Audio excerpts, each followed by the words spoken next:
Salut à toutes, salut à tous, bienvenue dans Hyperlink, votre cocktail de billets de pixels qui décortique l'actualité et l'écosystème de la pop culture. Cette semaine donc, dernière émission de 2019 et un grand sujet qui nous réunit tout autour de la table, j'ai envie de dire, presque tous, car un invité mystère se fait un tout petit peu désirer. Je pense que c'est plutôt son Uber qui profite un petit peu de débouchons de la petite ceinture parisienne.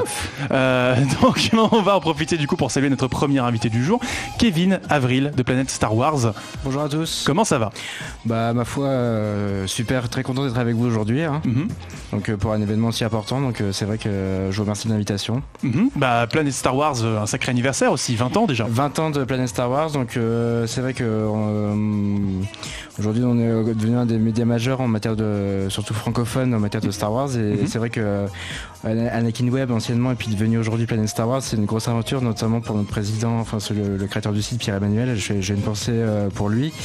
Je pense qu'il nous écoute aujourd'hui, donc encore merci à toi Pierre-Emmanuel pour cette belle aventure. Et on remercie Pierre-Emmanuel, on remercie toutes les personnes qui sont sur le chat aujourd'hui, qui sont très nombreux. On salue Pseudolès, on salue Prof Isekai qui sort de la séance et qui a du sel dans les veines. Esteban Green de lui répondre. Moi je viens pour le Salt. Dracojo aussi et The Maniac qu'on embrasse très fort. Donc n'hésitez pas à réagir sur le chat pendant toute l'émission, à partager avec nous vos remarques et vos questions. On tâchera d'y répondre avec tempérance et sérénité tout au long de l'émission. Pour nous accompagner autour de ce plateau cette semaine, Océane, comment ça va ? Alors, cette semaine, j'ai vu Star Wars 9, j'ai vu Cass et je suis malade, donc j'ai vécu mieux. Donc je suis très contente d'être aujourd'hui avec vous pour expurger un petit peu moi, un de mes traumatismes de la semaine. Et tu es déguisé en Wookie bleu. C'est ça, mon pull est en poil de Chewbacca bleu pour parler d'un certain film. Parfait, et on retrouvera du coup ta critique de À couteau tiré. Exactement. Comme par hasard, un film de Rian Johnson, quelque chose me dit que y a une vergence dans la force. Peut-être. On ne sait pas. On ne sait pas. Réponse tout à l'heure. On est avec Chloé aussi, comment ça va ? Bah, si Océane elle a vu le 9, moi j'ai vu le 8. Donc à partir de là, on reste sur un... On a dit avec tempérance et je sérénité. vais vous écouter parler, je vais sourire, je vais vous poser plein de questions et en vrai on va passer un super moment tous ensemble. Mais oui, c'est l'esprit de Noël. Et l'esprit de Noël qui est avec nous en la personne de Cédric. Comment ça va Cédric ? J'ai les grosses... Pardon. Oui, ça va très bien. Écoute, moi j'ai vu le 9 et tu vas nous dire ce que tu en as pensé. Il y avait Babou Frick, alors moi ma semaine elle a été bien. Effectivement, Babou Frick peut être le meilleur personnage de cette trilogie, ce qui en fait automatiquement le meilleur film de la trilogie. On verra ça tout à l'heure. Comme vous avez dû le voir sur Twitter, Rafik Djoumi n'est pas encore avec nous sur le plateau. Il arrive tout de suite. Je propose qu'on commence tout de suite avec ta critique, Océane. À couteau tiré. C'est parti. Les couteaux. Mais c'est de la merde! Alors, À couteau tiré, film de Rian Johnson, 2 ans après Star Wars The Last Jedi, qui déchire encore le fandom dans tous les sens, un film de Thanksgiving. Bah c'est ça, oui, donc Rian Johnson adore le genre du whodunit. Du coup, il a décidé d'en créer une histoire tout à fait originale et qui nous est donc sortie pour Thanksgiving, et ça s'appelle Knives Out, ou en français À couteau tiré. Voilà. Du coup, le pitch, c'est un célèbre écrivain de polar qui est retrouvé assassiné dans sa maison. Toute sa famille qui était présente au moment des faits se retrouve suspecte, et il faudra toute l'intelligence et l'acuité de Benoît Blanc, un célèbre détective en provenance de la Nouvelle-Orléans, pour un petit peu détricoter ce qui s'est passé. Donc tu dis que le pitch est simple, mais si on connaît Rian Johnson et sa filmographie, on sait forcément que chaque image a un sens, voire plusieurs. On va peut-être avoir un petit détricotage des conventions du genre, on pense notamment à Looper. C'est ça exactement, et donc ici, c'est pas seulement un whodunit, c'est aussi une critique assez acérée de la société blanche américaine et WASP. On peut d'ailleurs se l'avouer, on n'a pas besoin d'être super intelligent pour comprendre un petit peu les mailles de Knives Out. On sait très vite qui est là ou les coupables. Donc le premier degré de lecture de Knives Out se révèle être assez simple à comprendre. Mais surtout, le choix d'écriture et le degré de présence de chaque personnage sont des indices assez importants. Pour autant, est-ce que le plaisir de la découverte est gâché ? Pas du tout. Johnson sait où mener sa barque et il arrive à créer une famille assez détestable, mais qui finit par être attachante dans ses péchés. On a envie de savoir un petit peu tout ce qui se cache derrière tout ça. Alors tu le dis, c'est un film qui est centré sur la famille, avec un casting 5 étoiles, enfin absolument incroyable. Même si tes MVP ne sont pas des membres de la famille. Et ouais, franchement, mon gros coup de cœur, c'est Anna de Armas qui joue la jeune infirmière qui s'occupait de son célèbre patient. Donc il faut savoir qu'on lui a vendu le rôle sur 3 critères. elle est belle, elle est latina, c'est une infirmière. Donc autant dire qu'au départ, elle n'était pas super chaude pour le jeu de rôle. Et au final, elle l'a pris, et bien lui en a pris parce que c'est clairement le meilleur personnage du film. C'est une héroïne de cinéma super attachante, super complexe. Et c'est clairement notre porte d'entrée dans l'intrigue. Elle a un running gag assez hilarant, mais si vous êtes pas fan de vomi, clairement abstenez-vous. Voilà, c'est tout ce que je pourrais dire. Et en face d'elle, donc on a Daniel Craig qui joue Benoît Blanc, un détective à l'accent créole de ce qu'a dit Johnson. Ah bon? Ouais, il a confirmé que c'était un accent il a confirmé ça. Je me disais, il avait un accent assez étrange, effectivement, assez inhabituel. Effectivement, c'est fait exprès. Et il est absolument délicieux dans le rôle. On aurait presque envie de voir une nouvelle aventure de Benoît Blanc sur grand écran. Lui, il est chaud en tout cas. Lui est super chaud et clairement je pense que vu le succès du film au box-office, ça pourrait très bien se faire. Par contre, l'une des limites du film, donc on a Benoît Blanc, on a la jeune infirmière. Le problème c'est que les interprètes de la famille sont tous excellents. Donc on a Don Johnson, on a Michael Shannon, on a Toni Collette, entre autres. Ceci c'est qu'ils sont pas assez présents, ils sont un peu sous-écrits et c'est dommage parce que ça reste comme des personnages qu'on prend du plaisir à suivre, qui sont absolument hystériques de bout en bout. Et du coup, à ce rythme-là, même les pulls de Chris Evans ont eu plus de temps de présence qu'eux et d'articles dans la presse qu'eux. Donc c'est un petit peu paradoxal. Donc tu parlais tout à l'heure de la critique de l'Amérique par Rian Johnson, qu'il fait de manière assez directe, on va dire. On devine que le choix de sortir le film au moment de Thanksgiving, une fête de plus en plus contestée aux États-Unis en raison de l'histoire sanglante qui l'accompagne et qui se cache derrière toutes ces dindes, n'est pas anodin. Exactement. Et puis effectivement, on peut aussi voir le film, donc qui est contemporain, on peut aussi le voir comme une critique de l'Amérique de Trump, extrêmement blanche, raciste, misogyne, à peu près tout ce que vous voulez. En allant plus loin que ça, on peut aussi voir le racisme et la misogynie des personnages masculins comme des rappels sanglants à cette frange des fans d'extrême droite de Star Wars qui avait un petit peu embêté Rian Johnson et Kelly Marie Tran au moment de l'épisode 8, donc Last Jedi, et à travers le personnage du jeune adolescent de la famille joué par Jaden Martell qui avait joué aussi dans Midnight Special entre autres. Johnson insuffle cette nouvelle lecture dont je parlais un petit peu plus tôt. Il est moins question de whodunit que d'une analyse caustique des racines de l'Amérique d'aujourd'hui et à quel point elle continue à se perpétrer et à provoquer du mal envers les minorités.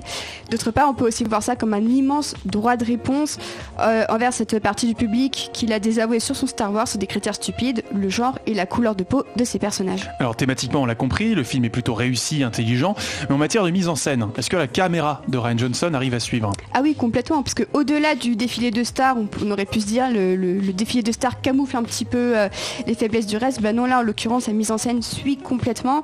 Le découpage est absolument exemplaire, c'est d'une élégance, ce n'est pas classique, ce n'est pas poussiéreux comme l'ont pu l'être certaines adaptations récentes des films d'Agatha Christie. Kenneth Branagh, c'est vers toi que je me dirige. Mais les néons sont très bien, de quoi tu parles ? Non, c'est pas bien. On aime les néons ici. On aime les néons, mais pour un Agatha Christie, ça aurait pu être un peu mieux. Alors par moment, on pense à une sorte de Cluedo stylistique, notamment tout simplement avec les couleurs de chaque costume de chaque personnage. Et Johnson a dit que Benoît Blanc, de base, le choix de dire qu'il est blanc dans son nom de famille, c'est pas anodin parce que c'est une couleur neutre au final, donc il ne prend parti pour personne. Alors on pourra peut-être reprocher à la conclusion de l'histoire de s'embrouiller un petit peu pour pas grand-chose, d'apporter une complexité dont on n'avait pas besoin. Mais pour l'ensemble, le reste est vraiment de très bonne facture. Et bonus aussi pour la bande-son de Nathan Johnson, donc le compère habituel de Rian Johnson, qui fait encore des merveilles dans un registre différent d'habitude, mais toujours aussi sympathique à écouter. Donc en résumé, Knives Out, à mes yeux, c'est une excellente réussite. C'est mené par un superbe casting qui s'amuse de A à Z.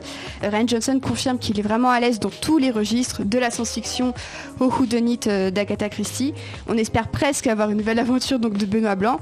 Et mon petit conseil ciné en cette fin d'année, si vous voulez un double feature qui parle très bien de l'Amérique et de Thanksgiving, faites-vous Knives Out et Frozen 2 à la suite. Croyez-moi, les thématiques seront les mêmes. Donc on emmène ses parents voir Frozen 2 et les enfants voir À couteau tiré, c'est ça que tu veux dire ? Voilà, ou inversement. Ou alors les enfants voir Knives Out, ça peut être sympa aussi. Oui, très bien. Très bien, merci beaucoup pour ta critique du coup. Kevin, est-ce que tu avais vu ce film ? Non, j'ai eu un emploi du temps assez chargé en cette fin d'année, donc de par mes obligations professionnelles, mais c'est vrai que j'en ai entendu beaucoup de bien et la bande-annonce m'avait pas mal hypé pour ce film. Mais c'est vrai que du coup, si j'ai l'occasion d'aller voir la semaine prochaine, je vais essayer d'y aller la semaine prochaine. Ouais. Et j'ai vraiment hâte de le voir, notamment comme tu l'as souligné pour le casting et pour les thématiques que ça aborde, et justement quand j'ai vu un peu le pitch de ce film, ça m'a un peu rappelé, enfin dans le contexte un petit peu, ça m'a un peu mis en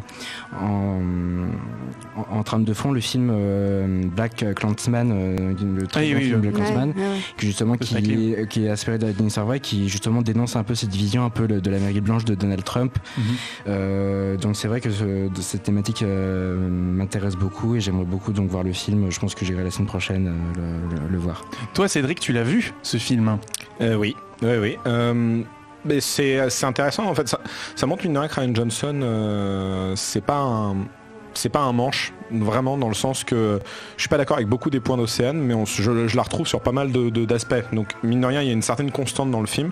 Comme pour Star Wars 8, je trouve que c'est des films, moi on va être clair et net, Ryan Johnson, ça ne passe pas vraiment avec moi en termes thématiques.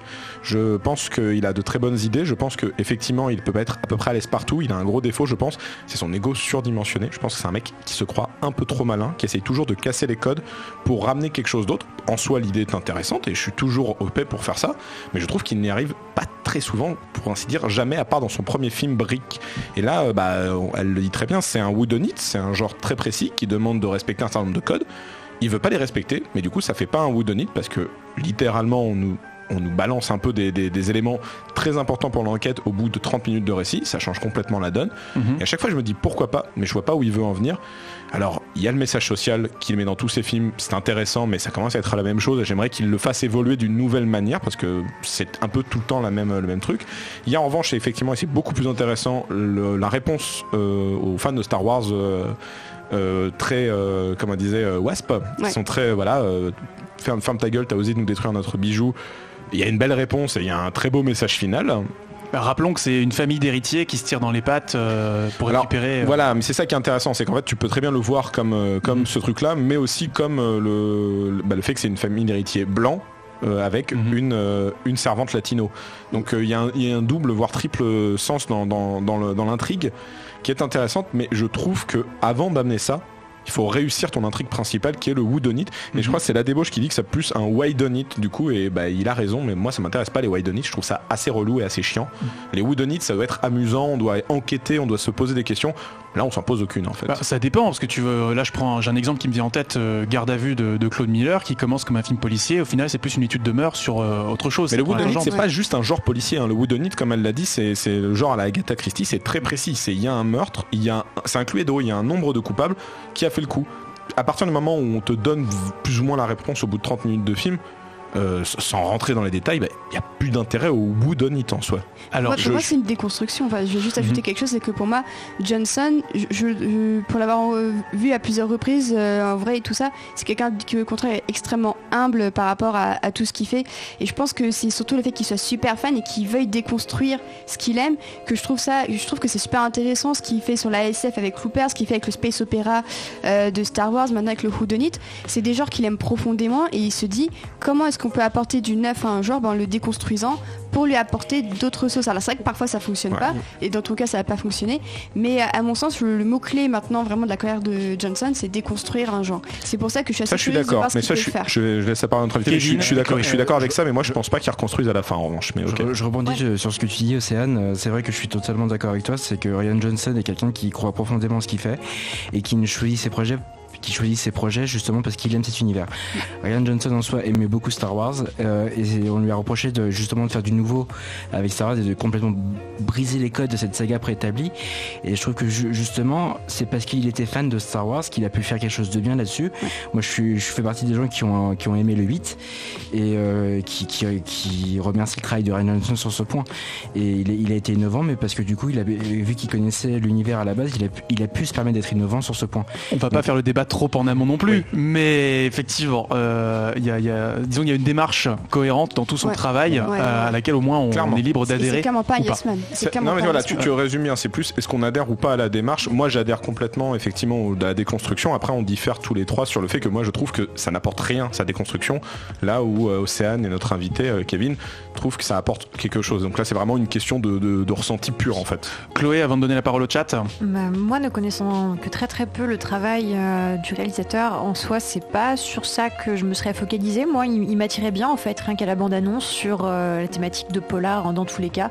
La photographie a l'air magnifique, le casting dingue. Donc à partir de là, c'est pas que vous me l'avez spoilé parce qu'on parle de thématique, mais si je ne savais pas du tout à quoi m'attendre, si ce n'est une histoire criminelle, maintenant j'ai un petit panorama peut-être un peu plus approfondi et je suis d'autant plus curieuse.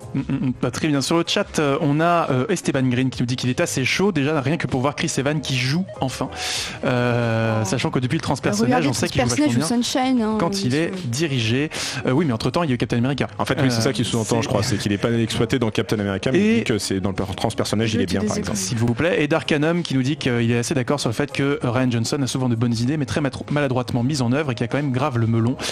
Et Shueisha qui t'envoie un missile, Cédric, que Umineko n'est définitivement pas pour toi si jamais tu as envie de te mettre pas ce que c'est encore... la suite du sanglot des cigales.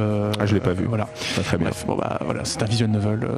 Peut-être sera-ce Marocco à la fin de l'émission. Très bien. On ne sait mais pas. encore une fois, j'aime bien qu'on me déconstruise les choses. Je reprécise le truc. Je suis pas fermé au fait de casser les choses.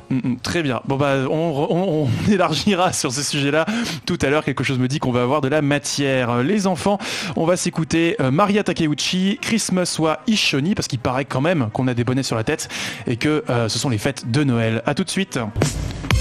De retour dans Hyperlink, votre cocktail de bulles de pixels, toujours avec Kevin, Chloé, Cédric et Océane. Tout va bien ? Tout va bien, parfait. On a une nouvelle tête en plateau qui est arrivée, un éclair de force qui a frappé ce fauteuil. Rafik, comment ça va ? Je ne suis qu'une projection de Rafik. Très bien. En vrai, tu es toujours dans le Uber et tu devrais arriver à la prochaine pause, c'est ça ? Voilà. Très bien. Alors Rafik, on rappelle que tu es rédacteur en chef de Beats. On te retrouve également dans Nos Ciné qui est entré en pause, si je dis pas de bêtises. On te retrouve également sur Capture Mag et sur Arrêt sur Image. Et tu as notamment, entre autres, écrit le livre George Lucas, l'homme derrière le mythe, aux éditions Absolum, paru en 2005, si je dis pas de bêtises. En 2005, oui, ça nous rajeunit. Ouais. Donc tu as peut-être une légitimité à parler de Star Wars, si je dis pas de bêtises. Non, ma vraie légitimité à parler de Star Wars, c'est que je suis vieux. Donc j'ai pu voir les films à leur sortie en salle, les films originaux, puisque c'est le premier film que j'ai vu arriver en France en 77. Voilà, ma mère m'a emmené voir ce film de SF parce que les gens en parlaient et je ne savais à peine ce que c'était que le cinéma et j'ai commencé par ça. Donc j'ai cru que tous les films étaient comme ça. Voilà, ça a un peu conditionné le reste de mon existence. Voilà. L'avenir t'a un peu donné raison quand même. On a eu des films inspirés par toutes ces avancées-là. On va revenir là-dessus dans le débat après. On lâche des OK boomers sur le chat. Esteban, tu vas te calmer tout de suite. Donc je propose. Non, mais là je le prends, c'est obligé. Je peux pas y couper là. On a un programme bien chargé, donc je propose qu'on commence tout de suite. De toute façon, ça sert à rien de discuter avec toi, t'as toujours raison. Si, ça sert de discuter. C'est toi qui as toujours raison. Alors, une trilogie Star Wars 7, Star Wars 8, Star Wars 9. Une trilogie pourquoi ? Avant, on va se demander une trilogie. Comment c'est arrivé ? Comment c'est tombé dans l'escarcelle de Disney, Cédric ?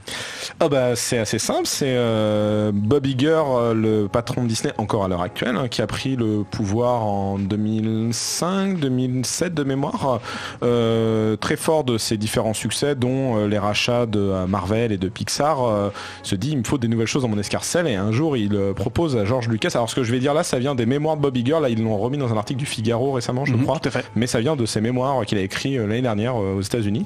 Il propose un déjeuner à Disneyland avec George Lucas et sa femme. Il réserve un resto que pour eux et entre le repas, le plat principal et le dessert, il dit à George, là je vais vous le faire avec mes mots.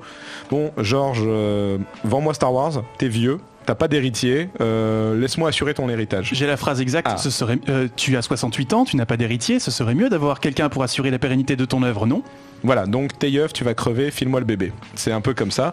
George est pas très sûr du truc, mais il reconnaît une chose à Bob Iger, c'est le traitement qui a été fait par rapport au rachat de Pixar, qui ont eu un traitement de faveur en ayant une certaine liberté artistique et qui ont continué à péricliter positivement en fait. Donc après beaucoup de réflexions, finalement il décide de vendre la licence à Iger en demandant quelques aménagements un peu à la Pixar. Justement, il veut un salaire, enfin il veut un rachat dans les mêmes ordres d'idées. Et il aimerait bien, mais le contrat a fait en sorte que ça soit pas officiel, mais il aimerait bien qu'on prenne en compte son opinion. Donc il a plein d'idées, il a des tonnes et des tonnes d'idées depuis des années pour la suite, et il veut les proposer. Et à partir de là, ont-elles été suivies ou a-t-il été écarté ? complètement écarté. Écarté. C'est-à-dire on a pris ces papiers, on a dit ok boomer justement, c'est très bien, on l'a acheté et on a réécrit un truc en bazardant aussi tout l'univers étendu qui se comportait de je sais pas combien de centaines de romans, bandes dessinées, jeux, parce que c'est complexe de prendre tout ça, on va juste reprendre les 6 films et voilà. Et donc tout ça pour une négociation à 4 milliards de dollars, hein, si je dis pas de bêtises. 4 milliards. Océane, Oui, c'est ça, oui. Chloé, pardon. Ouais, 4,1 milliards de dollars. Un gros chiffre. Pixar c'était 7 milliards. Alors là, c'est pas si gros que ça par rapport à ce qu'ils peuvent en faire en fait. Hein. Que ce soit Marvel ou que ce soit Lucasfilm, on a l'impression effectivement que ce sont des fortunes colossales, mais avec ça tu domines l'imaginaire mondial pour les 20 années à venir. Donc pour une major comme Disney, c'est ce qui les a sauvés d'une certaine façon. Enfin, c'est ce qui les a sauvés. C'est ce qui en a fait une major qui a pu détruire toute concurrence sur son passage, puisqu'en gros aujourd'hui il n'y a plus que sur la place hollywoodienne, et c'est ces rachats qui leur ont permis ça. En fait, Iger il faisait partie de ceux qui dès la fin des années 90 savaient qu'il fallait changer la politique hollywoodienne pour se préparer au choc qu'allait être la dématérialisation, et que les studios ne vivraient plus de la vente de produits physiques, que ce soit les copies des films qui sont loués ou que ce soit les DVD, etc. Mais qu'on vivrait du copyright en fait, c'est-à-dire du vent, de l'idée. Et donc racheter l'intégralité d'une idée comme celle de Marvel par exemple, c'était s'assurer la pérennité sur ce marché. Et au-delà de pérenniser une licence, il faut constituer une équipe créative pour mettre tout ça en place. Kathleen Kennedy, capitaine du navire, et pas mal de choix qui vont se faire autour de ces films. On a les noms de J.J. Abrams qui reviennent, on a également Rian Johnson, Colin Trevorrow, chacun pour un épisode, donc Abrams sur le 7, Johnson pour le 8, Trevorrow pour le 9. Gareth Edwards également, Lord et Miller qui vont s'intercaler sur du coup les Star Wars Story qu'on abordera en fin d'émission. On va se focaliser d'abord sur la trilogie. Et on aurait dû avoir Josh Trank aussi, Josh Trank, effectivement. Toute une nouvelle garde d'Hollywood, peut-être des enfants légitimes ou non d'Amblin et Lucasfilms. Kevin? Alors justement, on en parlait un petit peu hors antenne tout à l'heure. C'est vrai que pour moi, Kathleen Kennedy était un choix extrêmement judicieux dans la reprise de Lucasfilm, puisque c'est une femme qui a commencé sa carrière justement travaillant pour Steven Spielberg, qui a suivi le travail de Spielberg, donc grand ami de George Lucas depuis le début. Donc c'est vrai que c'est une femme qui connaissait très bien les univers des deux réalisateurs et de leur matière de travailler. Donc pour moi, ce choix a été extrêmement judicieux. Et également, je suis assez fier du travail qu'a effectué J.J. Abrams sur ces deux films, puisque c'est quelqu'un qui a sauvé pas mal de marques au cinéma. Et concrètement, je trouve que sur Star Wars, c'était un pari audacieux de continuer Star Wars sans George Lucas et sans son aval direct. Et c'était un pas, il savait très bien qu'il jouait sa carrière là-dessus. Et il a joué. Et puis pour moi, je pense qu'il a gagné. Alors il a gagné, ça nous emmène direct à l'épisode 7 du coup, avant d'aborder dans les grandes largeurs la trilogie sur plan thématique, on va peut-être rappeler un petit peu de quoi il est question. Cet épisode 7, qu'est-ce qu'il nous raconte globalement, Océane? Waouh, ça c'est un beau cadeau de Noël, Karel. Allez tiens, prends ça dans ta tronche, explique. Alors, je sais pas, tu me regardes avec un gros sourire, je me dis allez. Non, mais c'est tout simplement, comme son titre l'indique, c'est le réveil de la force. On voit que de nouvelles forces du mal se lèvent et que de nouvelles forces du bien s'élèvent aussi dans leur coin, sur Jakku, dans le désert. Il y a des gens. Il y a des gens, il y a Rey, il y a Finn, il y a Poe, voilà. Il y a pas mal de personnages, il y a Hux. Et puis il y a le retour d'anciens aussi. Donc c'est vrai que c'est quelque chose de très intéressant, puisque sur les 3 films, on a le retour des anciens personnages de la première trilogie. Et donc dans celui-là, on voit surtout Han Solo qui revient, joué par Harrison Ford, qui voulait pourtant que son personnage se fasse buter à la fin du retour du Jedi. Chloé? Ah pardon, je te voyais me faire signe, pardon. Non, pas de problème. Gratter le poignet. Pas de soucis, très bien. Non, mais gratter le poignet. Donc du coup, Kevin. Justement, tant qu'on parle justement des sources d'inspiration de l'épisode 7, pour compléter un peu ce que disait Océane, je trouve que J.J. Abrams, déjà de base, on sait l'impact important qu'a eu le nazisme sur la création de Star Wars. Et justement, J.J. Abrams s'est parlé de cette idée-là. Et si justement, après la guerre, on a vu donc des anciens nazis qu'on fui en Amérique du Sud, ce qui a été le cas, qui essayait de revenir. Et donc ça, on le voit cette empreinte-là, on le voit assez bien dans l'épisode 7, notamment donc, dans le discours de Hux sur la Bastard Killer. Et c'est vrai que ça, on sent un peu l'inspiration, et je trouve que c'est pas dénaturer l'œuvre d'avoir pris ce postulat justement pour créer l'épisode 7. Donc effectivement, l'idée c'est que le Premier Ordre, qui est une faction de l'Empire, revient pour le réinstaurer après la victoire de l'épisode 6. Voilà, exactement ça.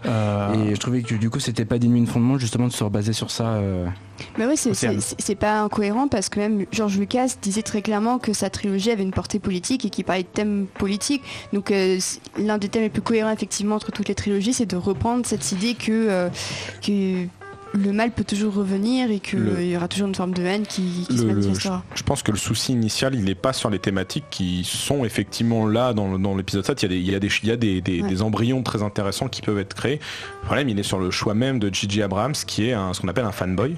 Et le choix initial avant J.J. Abrams, c'était Brad Bird. On a proposé à Brad Bird, qui mine de rien était un réalisateur maison de Disney, un descendant deuxième branche de Disney, dans le sens que le maître à penser de Brad Bird, c'était l'un des Nine Old Men de Disney. Donc il y avait une certaine filiation dans la création telle qu'on la faisait à l'époque. Il suffit de voir le géant de fer pour la déférence. Et Brad Bird, il a juste dit non. Moi, je veux créer ma licence. J'ai pas du tout envie de faire un Star Wars. C'est bon, on peut passer à autre chose que Star Wars. C'est d'ailleurs assez bien.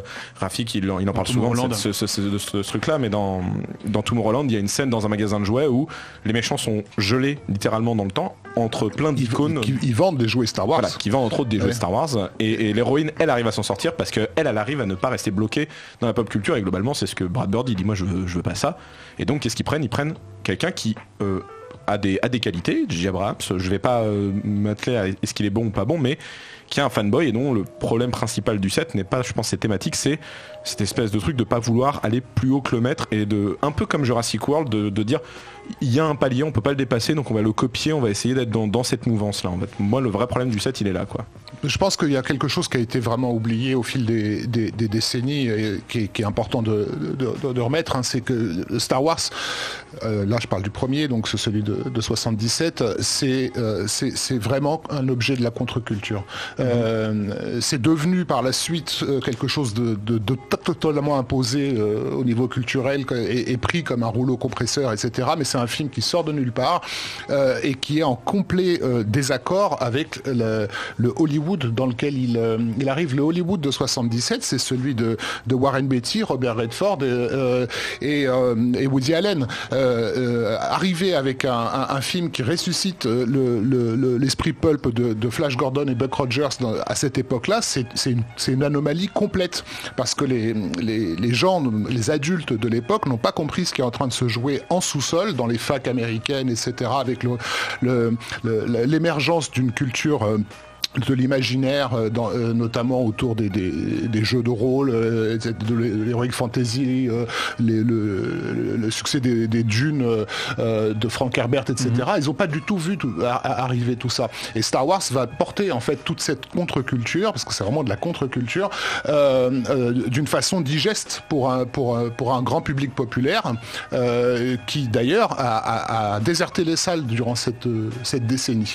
Parce que le cinéma américain des années 70 a largement privilégié le public citadin et a complètement oublié, en gros, pour les bouseux, il y avait Burt Reynolds, quoi, et Clint Eastwood. Mais c'est vrai, en dehors de ces deux facettes-là, le cinéma populaire, grand public, familial, tout ça, n'existait pratiquement plus. Il était porté éventuellement par les productions Disney pour les enfants. Là, je parle des films plus que des dessins animés. Le film, d'ailleurs, qu'on a un peu oublié aujourd'hui. Mais ce public n'était plus rappelé aux salles. Et en fait, il y a eu une conjonction entre cette contre-culture et le public populaire qui s'est retrouvé en fait autour de Star Wars, et qui en a fait le phénomène monstrueux que ça a été. Et phénomène monstrueux qui du coup vient peut-être peser sur les épaules du set, qui n'arrive pas forcément à s'en départir et qui est plus dans une démarche de déférence un peu étouffante, voire de reproduction. Ouais, je dis ça parce que le chat signale beaucoup que le set non seulement vient dire que la trilogie initiale n'a pas accompli grand-chose, digétiquement parlant, mais aussi que finalement on va refaire le 4 pour les gamins qui n'ont pas eu la chance de voir à l'époque. Mais il était impossible de toute façon de sortir de cette situation dès l'instant où le 7 est un film de studio. C'est un projet de studio. C'est pas le film de quelqu'un. Quoi qu'on dise de la prélogie, par exemple, que personnellement je déteste, la prélogie, elle est de George Lucas. Elle est totalement assumée. C'est une production indépendante, et c'est lui tout seul dans son coin qui fait, qui impose ses vues. Elles sont délirantes certes, mais ce sont les siennes. Moi, je considère pas J.J. Abrams comme responsable de Star Wars 7, ni même Kathleen Kennedy. C'est vraiment la major Disney qui a commandé ce film. Kevin. Et puis même pour répondre justement au reproche qui a été fait que en gros le 7 est une pâle copie du 4, cette critique elle est pas entendable parce que en ce sens que quand tu regardes les deux premières trilogies, c'est des cycles en fait. Le 1 a la même trame narrative que le 4, le 2 à peu près la même trame narrative que le 2, etc. Enfin, les deux premières séries, ça répond à un cycle bien précis, c'est un peu comme une horloge suisse en fait. Et le 7 justement, pour répondre à ce cycle, reprend un peu le schéma narratif qu'on peut avoir dans l'épisode 1, dans l'épisode 4. Donc pour moi ce reproche il est pas valable. En fait, on peut le faire quand même parce que tu as raison, le 1 et le 4 ont un parcours schématique qui se ressemble, mais parce que globalement c'est du space opéra. Le concept de l'opéra, c'est que ça doit prendre des allégories, ça doit prendre des figures qui reviennent. Et donc tu as raison, c'est cyclique complètement. Le truc, c'est que la principale différence, c'est que ce sont pas exactement les mêmes personnages, exactement les mêmes situations, et c'est fait pour faire un lien entre le père et le fils. Là, ça fait des nouveaux personnages, on ne sait pas qui ils sont, on va les découvrir dans ce film, et on suit étonnamment exactement la même histoire à peu près. Enfin, je grossis le trait, mais ça n'a pas marché deux fois, cette histoire de planète de la mort, enfin de l'étoile noire. On en refait une nouvelle. Enfin, pour quelle raison 40 ans plus tard. Et même, quelqu'un le dit dans le chat, mais il y a un truc qui me semble incroyable et qui n'est jamais remis en doute. Il y a les rebelles, ok, il y a le nouvel ordre, mais il existe une république. Alors, qu'est-ce que c'est que ce nouvel ordre? Pourquoi ils existent? C'est jamais expliqué. Les rebelles, pourquoi ils se rebellent? Alors pourquoi la République les soutient pas? Pourquoi? Enfin, le background politique, il est foutraque parce que c'est pas ce qui importe Disney, c'est de vite refaire à peu près ce qui marchait dans les anciens films en fait. Je pense que là on peut amener cette critique là en fait. Une logique qui va peut-être tenter de subvertir le 8e épisode, du coup par Rian Johnson en opérant l'antithèse absolue. Chloé, Océane. Ouais, non, le 8, c'est adore ce que tu as brûlé et brûle ce que tu as adoré, dans tous les sens du terme. Et c'est vrai que j'apprends rien à personne en disant que ça a été très très mal reçu par les fans, parce que Johnson n'a pas voulu les caresser dans le sens du poil. Et ça, c'est quelque chose que faisait le 7 à bien des égards, et le 8 te dit, non, prends tes responsabilités. Ce que je vais te montrer, c'est pas ce que tu veux voir, c'est quelque chose qui va peut-être pas te plaire, mais qui est plus cohérent et qui est plus pertinent. Et c'est ça aussi, à mon sens, ce film pour moi cristallise vraiment ce qui se passe avec le blockbuster actuel, c'est que dès lors qu'on ne donne pas aux gens ce qu'ils veulent, les gens vont vouloir riot, ils vont vouloir se révolter. Et le souci, c'est qu'avec quelque chose comme Star Wars qui est sacré, qui est comme une bible aux yeux de certains, forcément ça allait pas passer. On va aller peut-être un peu plus en détail dans les thématiques après la pause, mais juste pour finir le tour d'horizon sur l'épisode 8, histoire que le décor soit planté pour le 9e. Chloé, je crois que tu l'as vu ce matin. Les deux. Exactement. Ce film nous raconte quand même l'histoire donc du Premier Ordre et de la Résistance, qui sont dans une course-poursuite, mais en même temps il n'y a plus trop de fuel, le film est un peu épuisé et va opérer une table rase de pas mal d'éléments du 7e en fait. En fait, pour rebondir sur ce que disait Océane, comme quoi on brûle tout ce qu'on a aimé, moi je comprends pas ce que tu veux dire par là, parce que moi je trouve que c'est le film cliché de ce qu'attendrait n'importe quel spectateur lambda qui irait voir un blockbuster au cinéma. Alors pour avoir été dans la salle, je peux te dire que non. Après, ça n'a pas été dit très clairement, mais moi la saga Star Wars, ce n'est pas du tout une saga qui me parle, ce n'est pas du tout une saga que j'apprécie, que ce soit les plus vieux films ou que ce soit les nouveaux, ils ne me touchent pas, donc j'ai un regard très très extérieur, et en voyant le 8, en fait j'ai vu ce que je m'attendais à voir d'un Star Wars de nos jours dirigé par Disney. Océane. Du coup, à la fois oui dans la facture, parce que c'est quand même très beau esthétiquement, et encore je trouve que esthétiquement Johnson essaie de tenter des choses que les autres Star Wars n'avaient pas fait, mais thématiquement, il y a quand même des gestes extrêmement forts, et en fait tout réside dans le geste chez Johnson. C'est le geste de jeter un sabre, c'est le geste de planter ce qui est censé être le grand méchant de ta trilogie. Il prend les attentes des spectateurs et il les prend à reverse, parce que tu vas avoir un 8e épisode, tu te dis pas tiens, le méchant il va mourir au bout de 2/3 du film, et pourtant Johnson il le fait. Donc même scénaristiquement il fait des choses qui jamais aucun Star Wars n'avait fait jusqu'à présent. Et juste, je rebondis juste sur ce point justement sur Snoke. J'ai trouvé justement que le fait de le faire mourir dans l'épisode 8, j'ai trouvé ça formidable. C'est génial. C'est un cliffhanger pour moi qui équivaut justement au Je suis ton père de l'épisode 5. Ouais. Je veux dire, c'est que justement, comme tu dis, tu t'attends pas à ce que justement le gars qui est présenté comme le plus gros méchant de cette trilogie meure comme ça, surtout de la part de Kylo, quoi. Cédric, en gros, t'as Esteban Grain qui résume ça en le 8 est meilleur parce que le 7 c'était pour les boomers et le 8 c'est tellement plus contemporain. Mais je crois que le problème est là, c'est-à-dire que le problème pour moi c'est que là on parle vraiment de ce que j'appelle la surface. Ça veut dire que oui, le 8 il est plus contemporain, il met en avant plus de personnages féminins, issus d'une minorité, il pose encore une fois, parce que c'est Rian Johnson, on a dit tout à l'heure, des réflexions sociales. Il est gauchiste convaincu et moi ça me plaît dans l'absolu. En fait, il a l'idée très bonne de briser, ce qui aurait dû être déjà dans le cas dans le 7, de briser le moule, de se dire bon, ok, Star Wars, on peut essayer de quand même de fissurer la base. Le problème, c'est que il y a beaucoup de choses qui n'ont pas de sens parce que Rian Johnson oublie que il arrive en plein milieu d'une trilogie et que quand t'as passé un épisode à chercher Luke, que par exemple il a mis une map pour qu'on le retrouve et qu'il arrive et qu'il dit je voulais pas être retrouvé, j'en ai rien à foutre de ton sabre, c'est pas très logique en fait. Il y a plein de trucs comme ça, on peut lister des tonnes de détails où Rian Johnson fait son film pour lui et c'est très bien pour lui, j'en suis très content, mais il en a rien à faire en soi de s'incorporer dans une saga. Il a envie de donner son message et il y va à fond, et c'est problématique quand tu as une logique de studio et quand même tu as une simple logique de raconter une histoire en 3 phases en fait, parce que le 7 raconte quelque chose déjà un peu bizarre et branle-ballant. Le 8 va complètement à l'encontre et contredit déjà ce qu'il y a eu dans le 7, et les 2 épisodes se suivent à 5 minutes d'intervalle en plus. Oui, c'est juste. Moi j'avais cru qu'il se passait 2-3 ans et on m'a redit non, ça se passe dans la même continuité, donc c'est très illogique je trouve. Après il faut savoir aussi que Johnson il a eu la porte grande ouverte pour pas mal de choses, y compris les parents de Rey. Il a dit clairement en interview, J.J. Abrams n'avait aucune piste sur les parents de Rey, donc c'est lui qui après aussi a dû ajouter des choses à lui. Donc c'est quand même pour moi c'est un tout, et on peut pas, pareil que pour le 7, on peut pas trop accuser Abrams et Kennedy.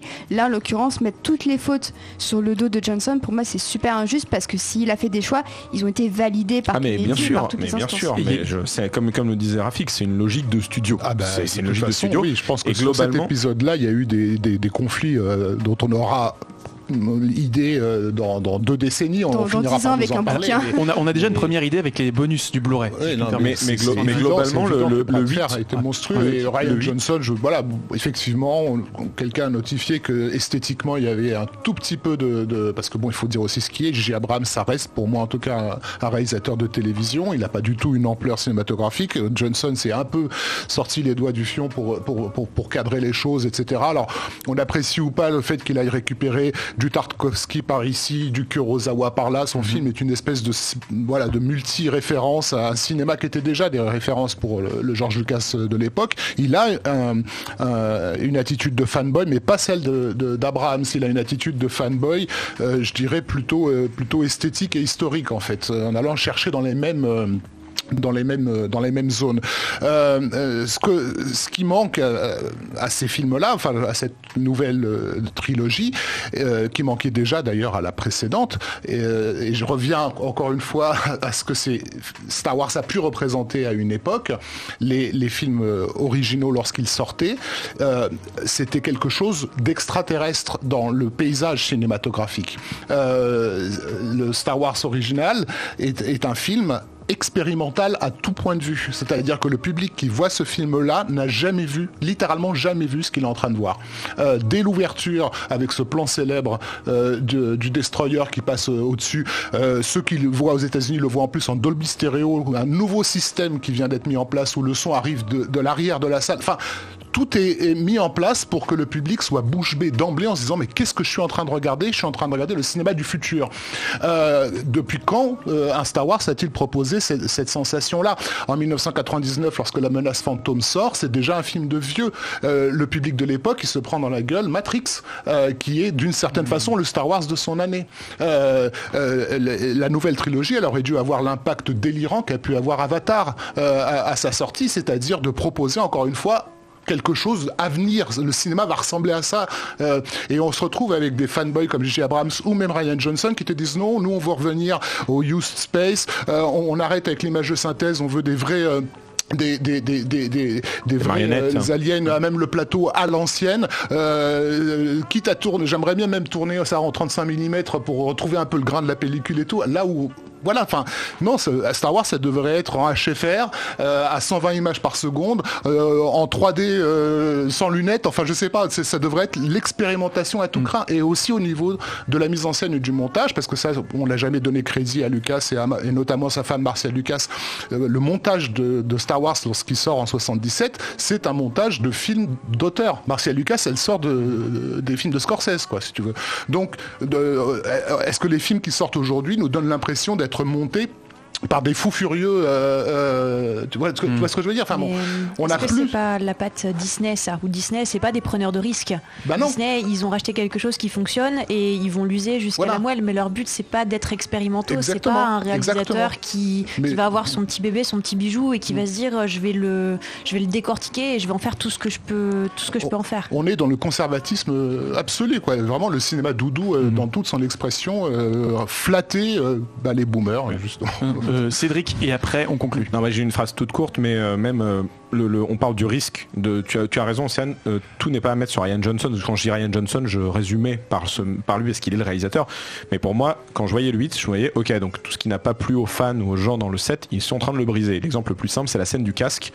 Tout le monde a reproché, mais qu'est-ce que c'est que ce casque de merde qui fait vaguement Dark Vador et tout ça, machin. Qu'est-ce qui se passe au début du 8 ? Il brise le casque. Alors l'idée est intéressante, mais pour moi, je ne peux pas m'empêcher de me dire que derrière, il y a Disney qui a dit les fans n'ont pas trop aimé le casque, cassez le casque. Je pense, c'est vraiment. Du coup, on se tire dans le neuf. On en parlera. Oui, voilà. On en parlera après la pause, si vous voulez bien. Pouvait-il en être autrement ? C'est peut-être la question qu'on va se poser après la pause. On va s'écouter un petit truc avant d'attaquer les hostilités. Un petit morceau de DJ Zebra. Je sais pas si vous l'avez vu passer sur YouTube à l'époque. Joey Star Wars. À tout de suite. De retour dans Hyper League, votre cocktail. La personne qui dit sur le chat que c'est le Cats de la musique n'a pas vu encore Cats. Je tiens juste à le dire. Ouais, c'est bien. On salue Benjamin Benoît, effectivement, de la débauche sur le chat. On salue Samy, on salue Prof Isekai, totalement ma cam, du shitpost audio. Sachez que ce morceau date de 2007, donc c'était bien avant l'essor des YouTube Poop. À l'époque, on s'ambiançait là-dessus. Et c'était après la revanche des sites. Et puis on a eu. Peut-être que ça explique des choses. Puis entre temps, on a eu Justice, on est passé à autre chose. Bref, c'est parti. Je propose qu'on avance tout de suite parce que l'heure tourne, mine de rien. Qu'on passe tout de suite à Star Wars 9. On a suffisamment parlé du 7 et du 8. C'est parti pour la critique. Mais c'est de la merde! Cédric donc, Star Wars 9. Oui, Star Wars 9.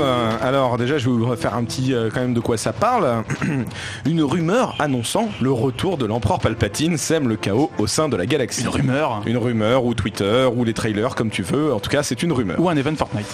L'unique espoir réside une fois encore dans l'équipe de rebelles formée par Finn, Poe, Chewbacca, C-3PO, BB-8 et bien sûr Rey, la dernière Jedi encore en vie après l'épisode 8.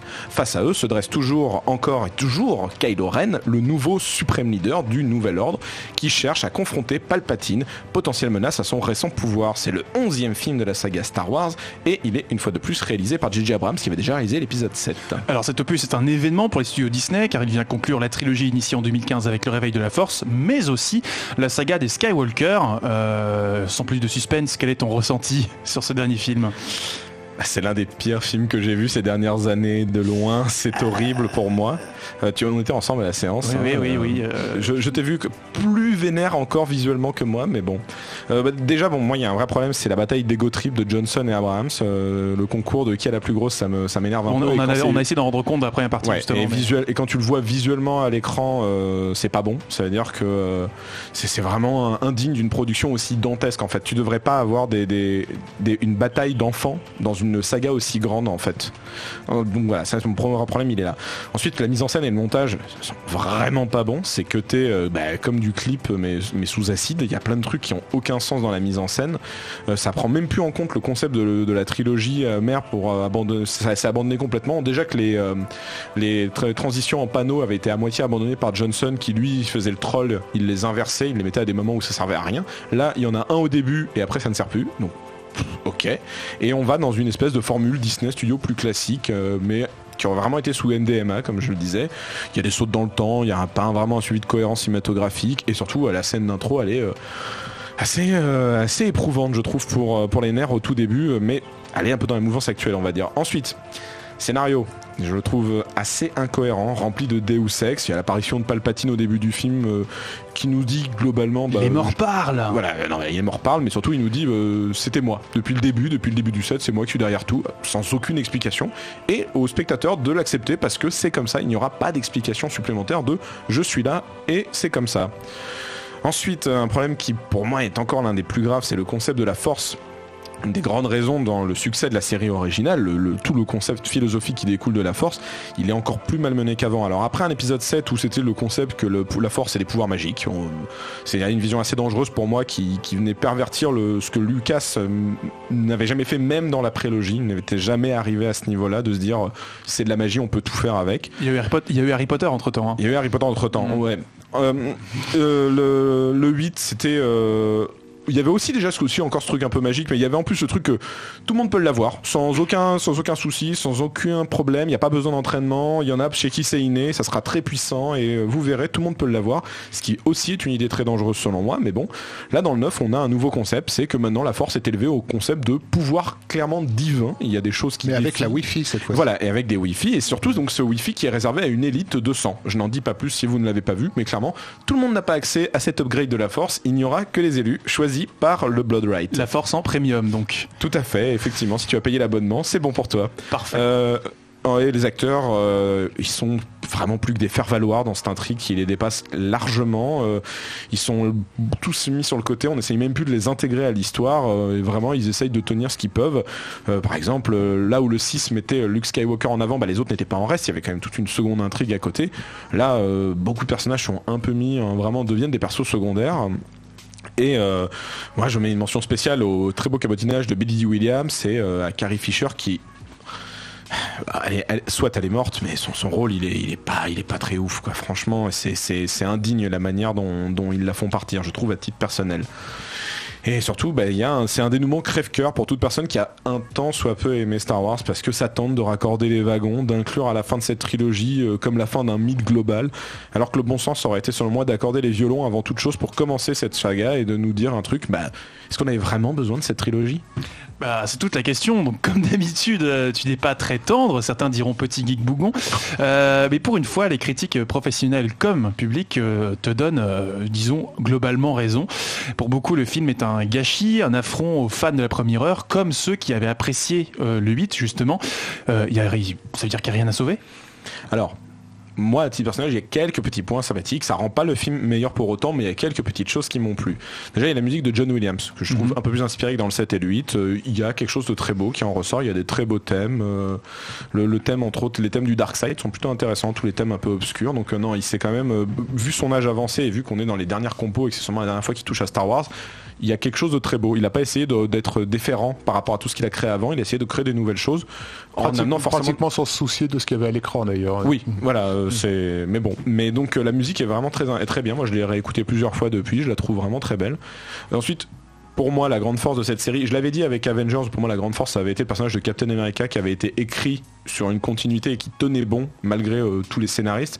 Pour moi là c'est le personnage de Kylo Ren. Je trouve que mine de rien, c'est le seul qui a un arc narratif intéressant, c'est le seul qui a une certaine tenue, c'est le seul qui a le droit à une conclusion intéressante. Et Adam Driver, son jeu est clairement au-dessus du niveau de tous les autres. Alors peut-être parce qu'on lui donne plus à jouer, je dis pas le contraire, mais pour moi dans tous les acteurs que je vois à l'écran, c'est le seul avec peut-être R2D2 qui me donne un peu d'acting intéressant à jouer. Et un autre personnage qui arrive après. Attends, je vais garder pour la fin. Okay, c'est mon spécial point.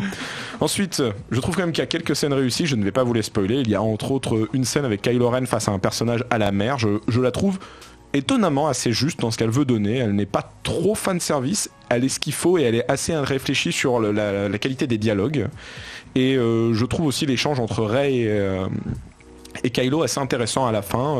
Il va en faire criser plus d'un, mais pour je vais dire toutes les rageux, Rian Johnson en parlait déjà dans le 8, donc ça va.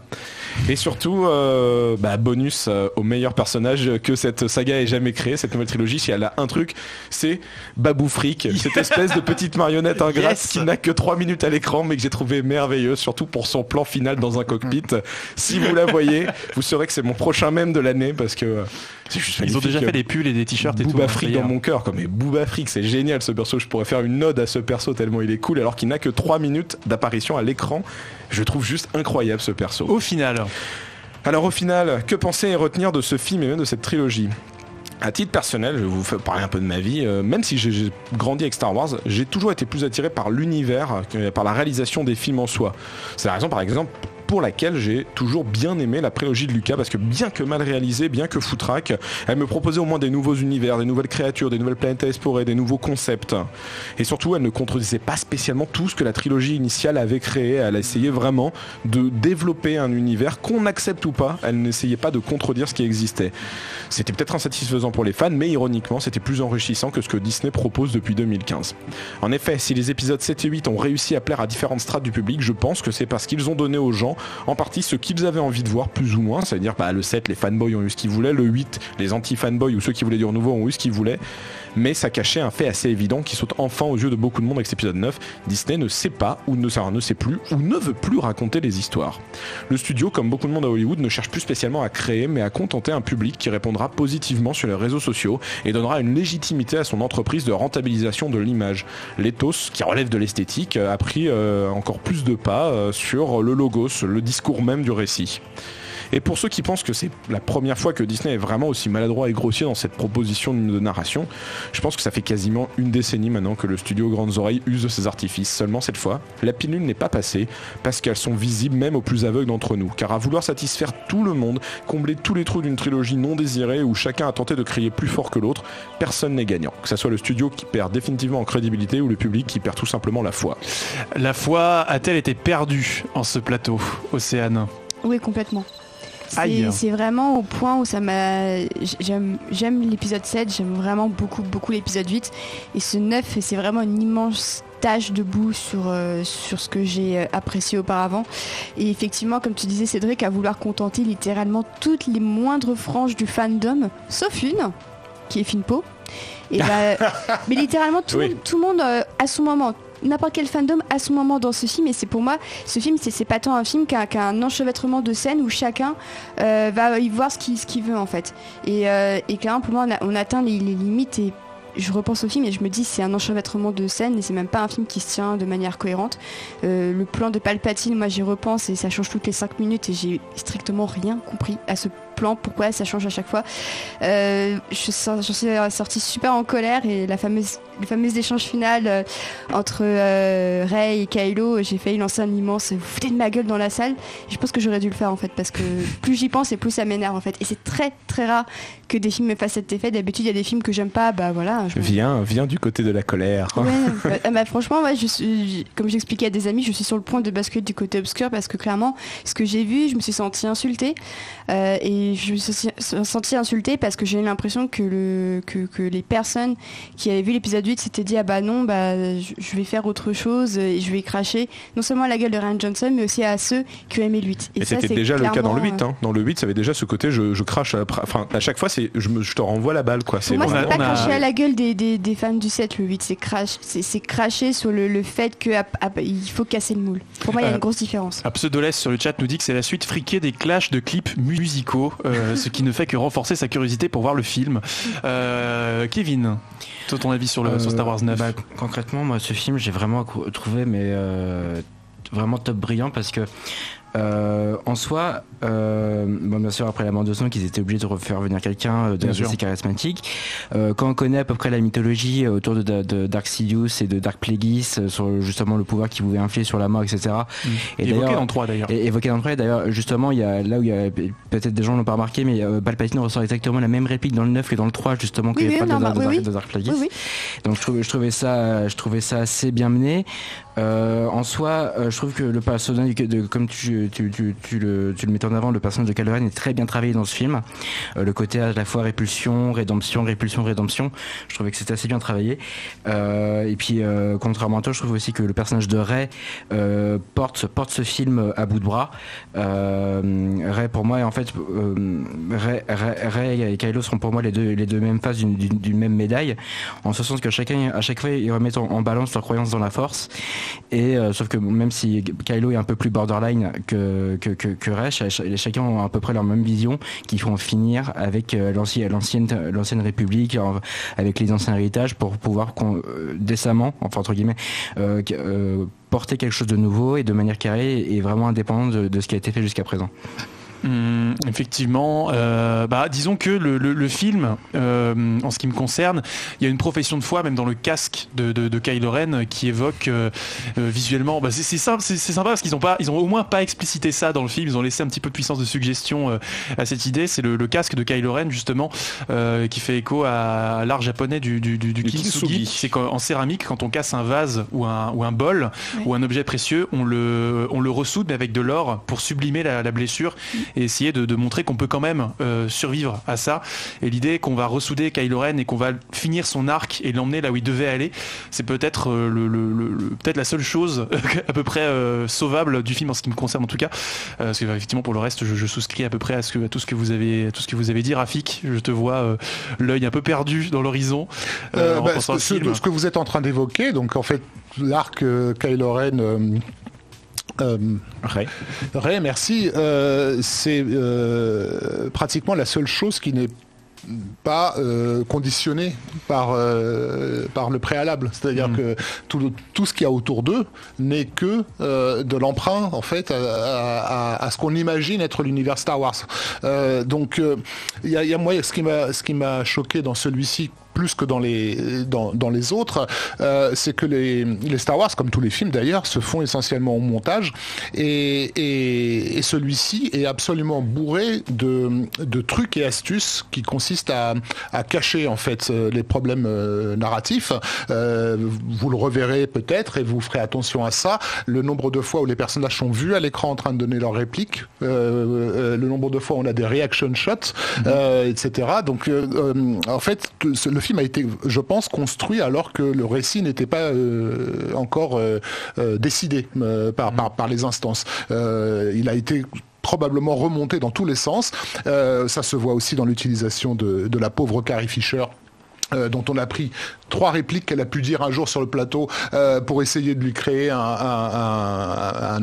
arc, sans parler de l'ajout d'effets spéciaux pour la voilà. Et puis elle est surtout beaucoup hors champ aussi. Oui, bien sûr. Mais ce qui est le traitement réservé à Carrie Fisher en fait est réservé à tous les personnages du film. Tout le film est construit comme ça, y compris au niveau de répliques multiples qui sont toujours à base de je te dirai plus tard, je ne sais pas, on verra. Voilà, les 30 premières minutes, ça n'est pratiquement que ce genre de dialogue. Donc c'est un film dont on bat les cartes en fait pour savoir éventuellement où aller alors qu'on est en train de le construire. Et effectivement, tout ce qui semblait avoir été préalablement décidé, c'était cet arc entre ces deux personnages principaux qui arrive un peu tard. Il aurait peut-être dû commencer dans l'épisode 7 parce qu'on avait quand même 3 films pour le raconter et pas une demi-heure de fin du dernier quoi. Mais ça c'est bon, je vais pas recommencer sur comment Hollywood fonctionne aujourd'hui sur ces blockbusters, mais encore une fois, c'est toujours le problème. Là, le personnage qui vous a tellement plu et qui n'a que 3 minutes à l'écran, il a une particularité que n'ont pas les autres. Il a été décidé par un seul individu. On a laissé quelqu'un décider de ce que ce personnage allait être visuellement, dans l'accent avec lequel il allait parler, et simplement parce qu'on a laissé une personne libre de ses choix, on a quelque chose de vivant tout d'un coup qui apparaît à l'écran. Il n'y a pas d'autre secret. C'est comme ça qu'on devrait faire les films. Il parle bien sûr de Babu Frick, le meilleur personnage de cette trilogie. On a compris, tu vas acheter le Funko Pop, c'est très bien. Il n'a pas été décidé par une batterie d'avocats, Babu Frick, ça se voit. Et juste pour dire, il y a pas mal de leaks du film qui étaient sortis et qui disaient que justement l'introduction à la base n'était pas censée être Kylo avec Palpatine, mais que c'était le général Organa avec Rey. Et que ça, en fait, ils ont décidé de changer ça au dernier moment. Il y a vraiment beaucoup de scènes dont l'ordre a été changé et ça se sent clairement dans le film. Mais on peut mettre les pieds dans le plat, mais juste le concept même de Palpatine dans ce film, c'est au forceps que c'est mis. C'est-à-dire que ça n'a aucun sens. Il apparaît comme ça pour des raisons obscures. Vraiment, je me retiens de spoiler juste les conditions dans lesquelles il apparaît, mais ça défie toute logique entre le moment où il est parti à la fin du 6, mort ou pas mort encore une fois, vraiment, mettons même qu'il soit vivant, c'est impossible qu'en 30 ans ou 40 ans, il en soit là.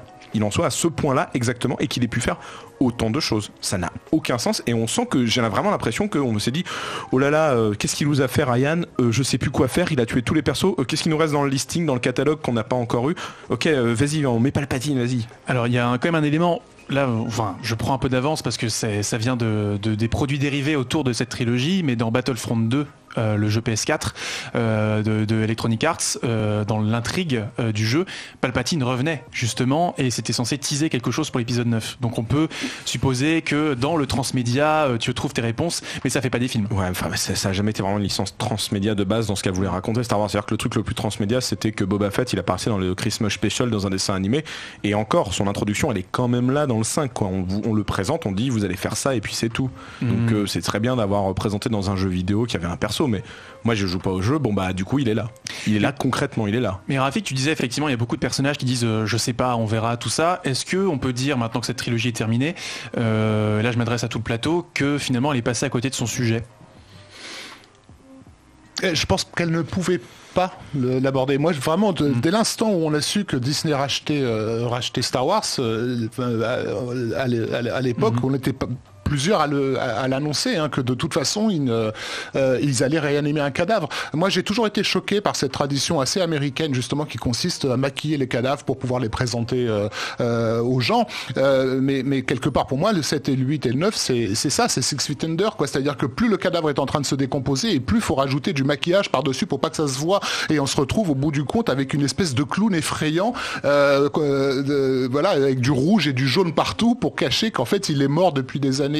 Et c'est ce que Disney essaie de faire vivre, c'est le souvenir de Star Wars chez son public, et ces films fonctionnent comme des pages de publicité sur l'idée que ce souvenir est toujours bien vivant. Il l'est pas, il est mort. Il y a plus que le public qui porte Star Wars en lui. On aurait dû le laisser mourir de sa belle mort et se contenter de ce qu'on avait. Et je pense qu'effectivement à ce niveau-là, les fans de tous horizons qui font des tas de choses dans tous les coins autour de cet univers. On aborderait les fans après, oui. Voilà, on leur laissait, on les laissait faire plutôt qu'au contraire, comme l'a fait Disney, leur dire en gros, comment dire, l'univers étendu n'existe plus, allez vous faire voir, c'est une propriété privée, maintenant plus personne ne rentre quoi. Mais qu'est-ce que cette trilogie quand même, elle a apporté quelque chose à la saga Skywalker, Kevin? Bah écoute, moi globalement sur ce point, je trouve que le point fort de cette trilogie, c'est que ça a permis donc de continuer après, l'univers après l'épisode 6, et puis tout ce que ça a pu susciter d'un point de vue historique.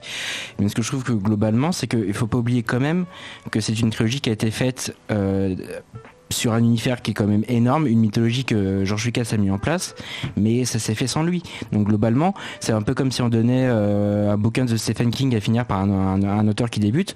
Je trouve que globalement, les mecs ils sont quand même bien sortis.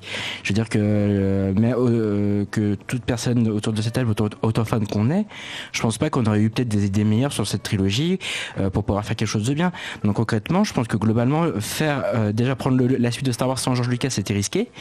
Et je trouve que là, concrètement, le pari, il est pas si mauvais que ça. Je veux dire, ils sont pas du niveau des 6 premiers. Je suis d'accord, je suis entièrement d'accord avec vous, mais c'est pas non plus un désastre. Et je pense que du coup, cette trilogie, elle a apporté des bonnes choses, notamment donc les personnages de Kylo Ren et de Rey, qui pour moi sont des personnages très intéressants, et somme toute c'est eux qui portent cette trilogie à bout de bras quoi.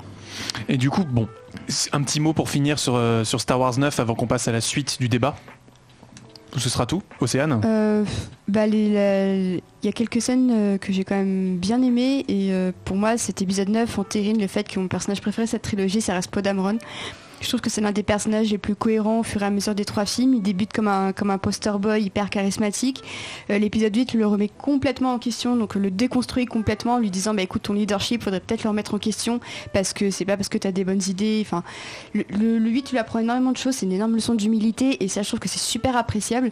Et le 9, ça continue un petit peu sur ses doutes, et au final je trouve qu'il a vraiment une des plus belles évolutions au final, et j'aime vraiment beaucoup Oscar Isaac dans le rôle. Je trouve hyper charismatique, et je trouve justement que après Rey et Kylo, c'est vraiment lui qui hérite de l'arc le plus intéressant, en tout cas dans les thématiques, et clairement c'est vraiment au moins un personnage que je garde vraiment dans mon cœur ultra positif, et je pense que mon mug est là pour en attester. Je vois sur le chat que ça commence pas mal à parler des prochaines trilogies ou tout ça. On va en parler après la pause, si vous le voulez bien.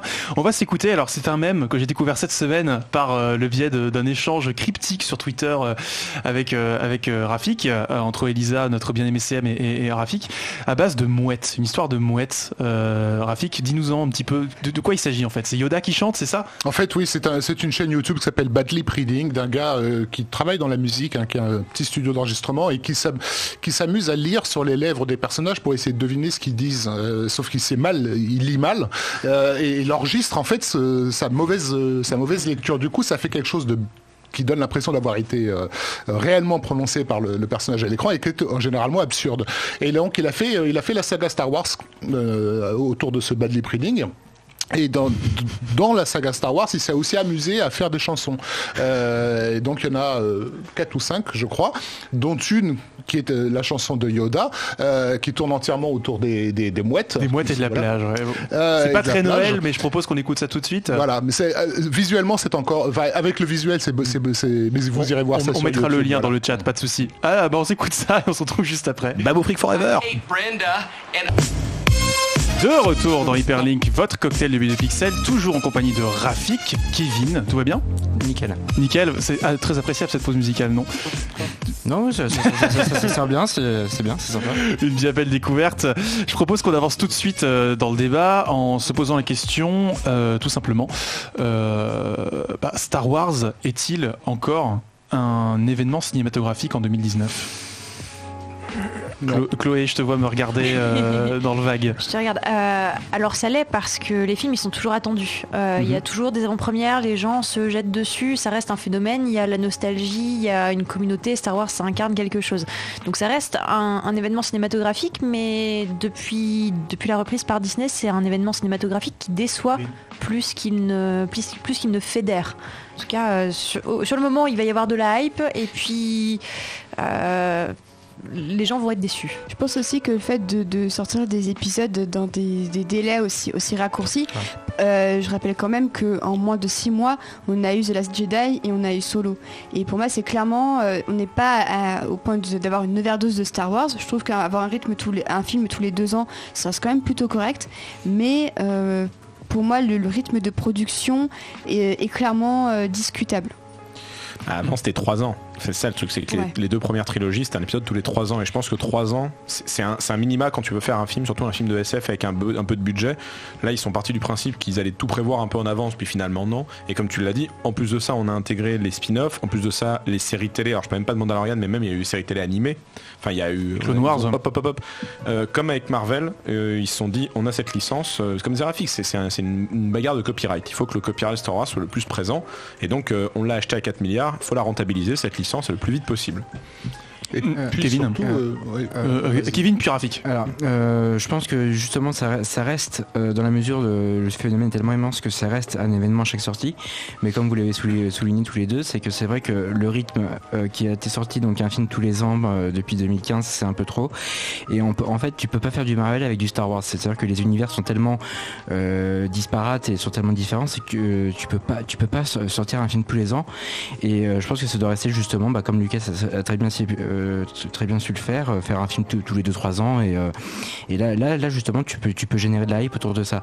Mais là je pense que du coup Bob Iger a un peu compris le message et c'est pour ça d'où les décisions qui ont été prises de lever un peu le pied sur les films, axer un petit peu plus sur le schéma série, notamment tu parlais de Mandalorian, la série sur Kenobi, etc. Donc je pense que là ils ont un peu compris le message sur ce point.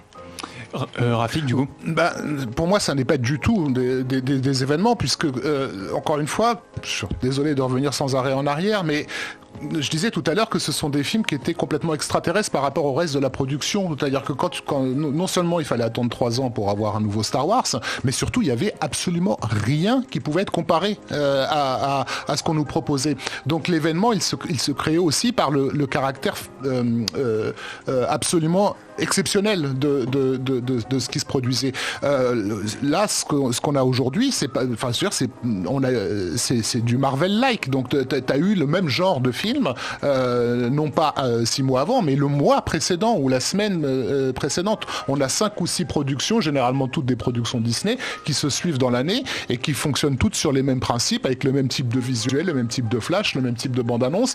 Voilà, donc comment tu peux créer l'événement à partir de ça? Un événement, c'est vraiment un phénomène culturel prégnant qui est de l'ordre de la stupeur, en fait.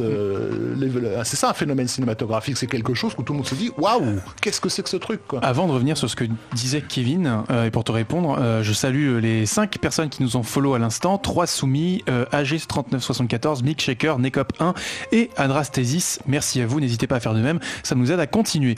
Du coup, tu disais quelque chose, Kevin, avant de te répondre, Rafik. Effectivement, on peut pas faire du Marvel, sur du Star Wars. Il y a une logique qui fonctionne pas. Mais en même temps, est-ce que le fait d'espacer les films, aussi le fait qu'entre chaque trilogie se soit écoulé 10-15 ans, n'a pas fait que le public s'est fait ses propres attentes, rendant d'autant plus miné le terrain à aborder pour les suivants? C'est-à-dire qu'en fait, la post-logie, celle qu'on appelle la post-logie, 7, 8, 9, finalement, elle arrive tellement de temps après la prélogie, qui elle-même arrivait tellement de temps après la trilogie originale, que finalement tout le monde s'est fait sa propre idée de Star Wars, et qu'aujourd'hui on peut plus rien faire de fédérateur avec Star Wars. Je vais me permettre de donner mon avis sur ce truc-là. Je suis pas d'accord complètement. Je pensais à un exemple d'un film pas très bon, mais dont l'idée est intéressante. C'était le 3e opus de la saga des Cloverfield, celui qui avait été annoncé au Super Bowl, sorti il y a un an ou deux. Cloverfield Paradox. Le Cloverfield Paradox. Paradox. Ce qui était intéressant, encore une fois, il n'est pas bon, je précise tout de suite. Ce qui était intéressant, c'est que le film partait dans quelque chose qui lui était propre, et à la fin, on apprenait que c'était dans le même univers. Et je pense qu'on aurait pu peut-être avoir quelque chose comme ça, c'est-à-dire quelque chose qui n'est pas visuellement marketé Star Wars, créer un univers, et à un moment dans le film, je sais pas, mettre un Jedi. Et on dit, ok, on est dans Star Wars. Là, on aurait pu créer la vraie surprise. Ne pas dire que c'est un Star Wars, vraiment créer une nouvelle licence de SF, hein, vraiment, j'entends, en essayant de cacher le plus possible les motifs récurrents de cette saga. Et à un moment, bam, le coup près tombe, on est dans un Star Wars. Et peut-être qu'après on pouvait développer plein de choses, en fait. Vraiment, il y avait moyen. En sortant des rails, il y avait moyen. Océane.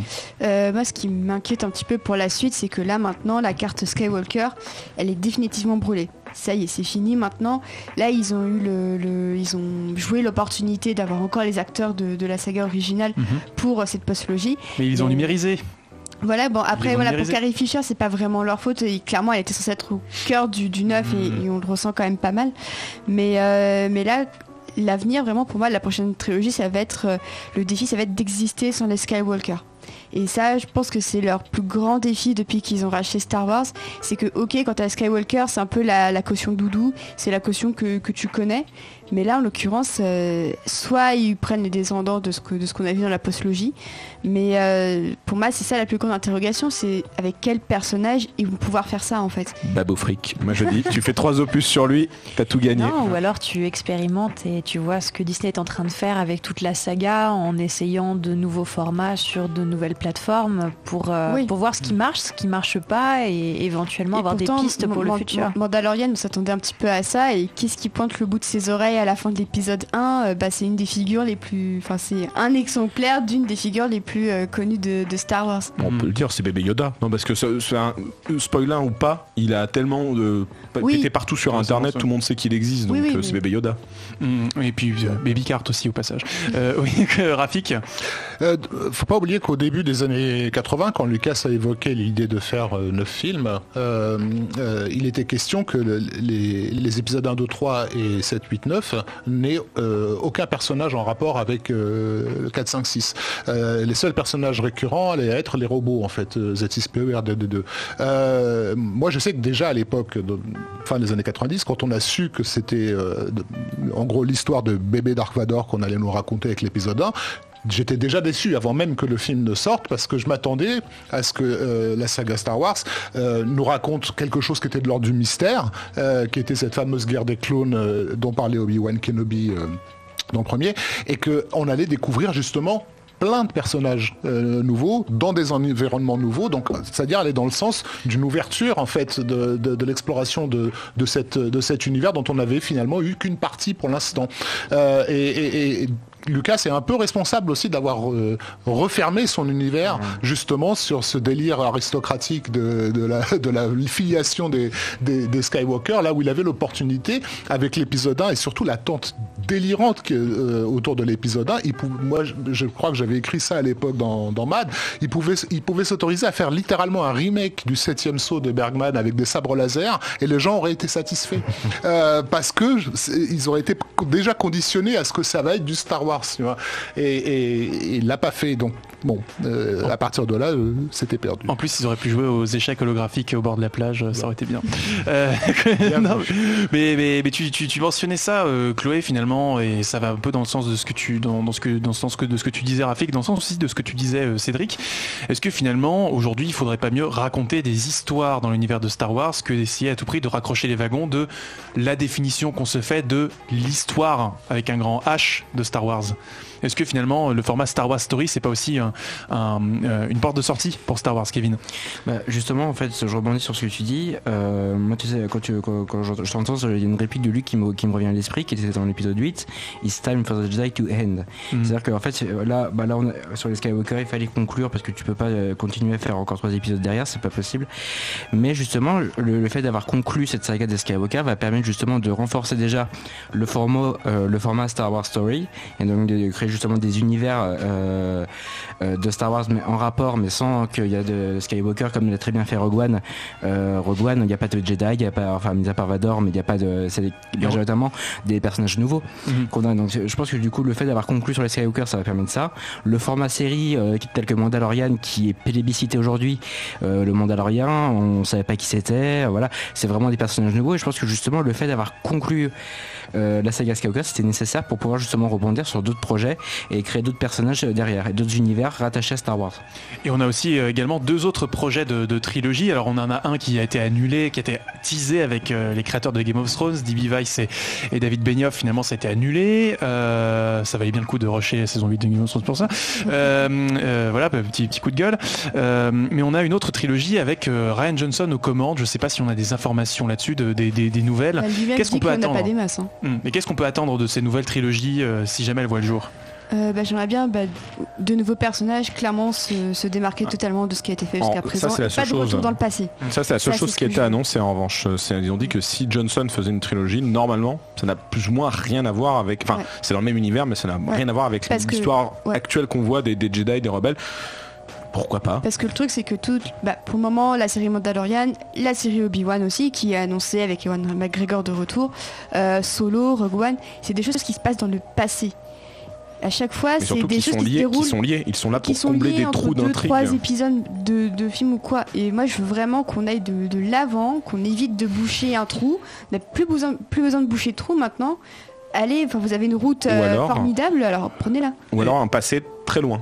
Oui, comme l'univers étendu ou les trucs genre les The Old Republic et tout ça. Sachant que Star Wars aussi a complètement bouché l'horizon de la space fantasy au cinéma. Ça aussi, on n'en parle pas trop, mais on ne peut pas faire de la space fantasy parce qu'il y a Star Wars d'une certaine façon. Les échecs énormes de John Carter ou de Jupiter Ascending sont là pour enfoncer le clou quoi que Star Wars est devenu un genre à lui tout seul, alors qu'en fait il emprunte un genre qui était son prédécesseur.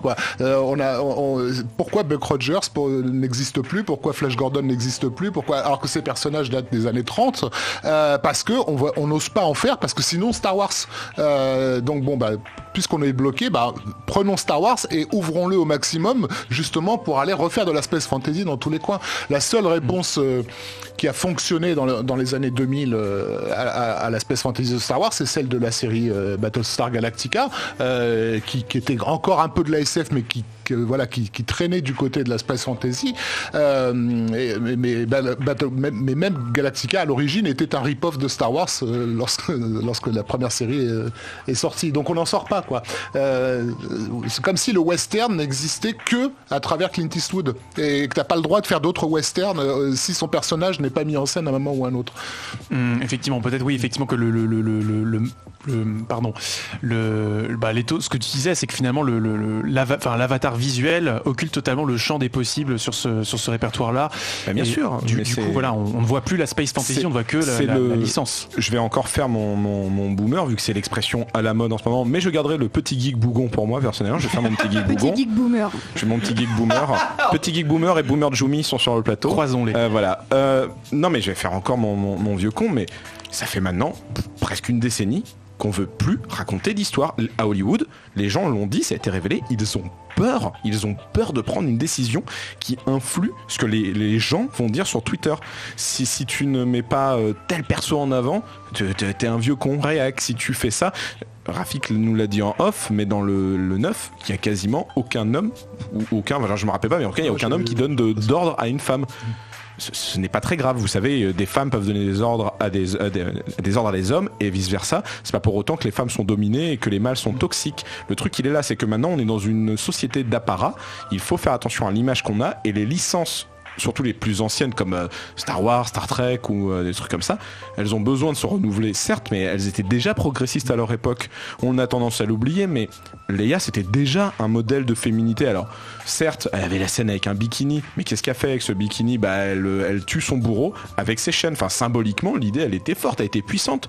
Alors j'entends que par exemple dans ce cas précis des femmes, et on peut mettre sur autre chose, on ait envie de renouveau, je l'entends, mais il faut vraiment créer une histoire derrière, il faut créer quelque chose qui soit transcendant. C'est pas seulement une question politique ou idéologique, etc. C'est aussi simplement le fait de devoir réveiller des émotions chez le spectateur. Il y a une peur en fait de s'engager dans les émotions.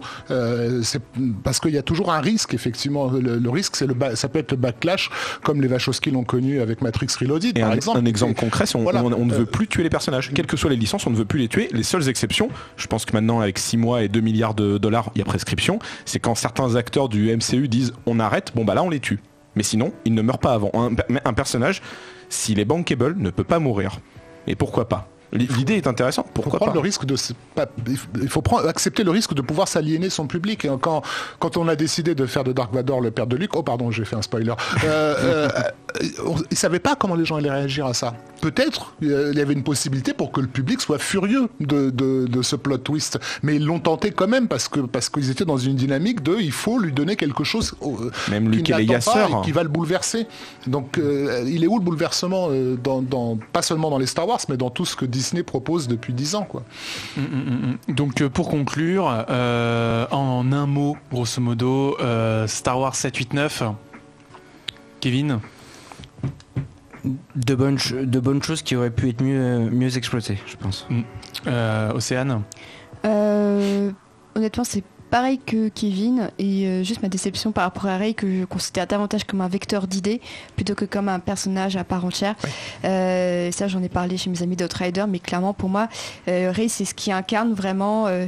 Abrams va y injecter tout ce qu'il veut, idéologiquement, Johnson aussi, et puis Abrams revient, et j'ai eu l'impression de voir l'un des personnages en lead les moins humains de tout Star Wars, et c'est pour moi extrêmement décevant quand on sait que c'était pour la première fois une femme qui était en lead de Star Wars, qu'elle aurait pu incarner beaucoup de choses. Ce qu'elle fait à sa manière, ne serait-ce que dans son apparence, dans son physique et tout ça.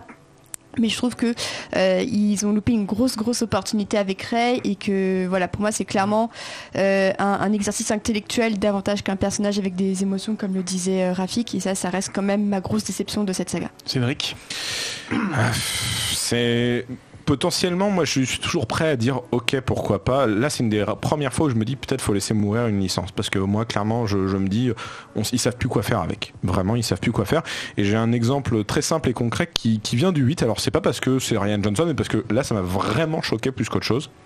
C'est le fait qu'ils font revenir Finn à un moment dans un vaisseau méchant, et ils lui mettent un uniforme de gradé. Pourquoi ? Je pense, c'est ma théorie, qu'il faut qu'on voit son visage. Parce que maintenant il est populaire, c'est un acteur, il faut qu'on lui cache le moins possible le visage. Mais selon moi, il aurait été plus logique de lui remettre un uniforme de trooper. C'est un trooper qui a tout fait pour fuir un empire totalitaire. Et pour sauver les siens, il est obligé de revenir à la source même de ce qu'il a fui, et donc de remettre le costume. Symboliquement, j'aurais trouvé l'idée plus forte.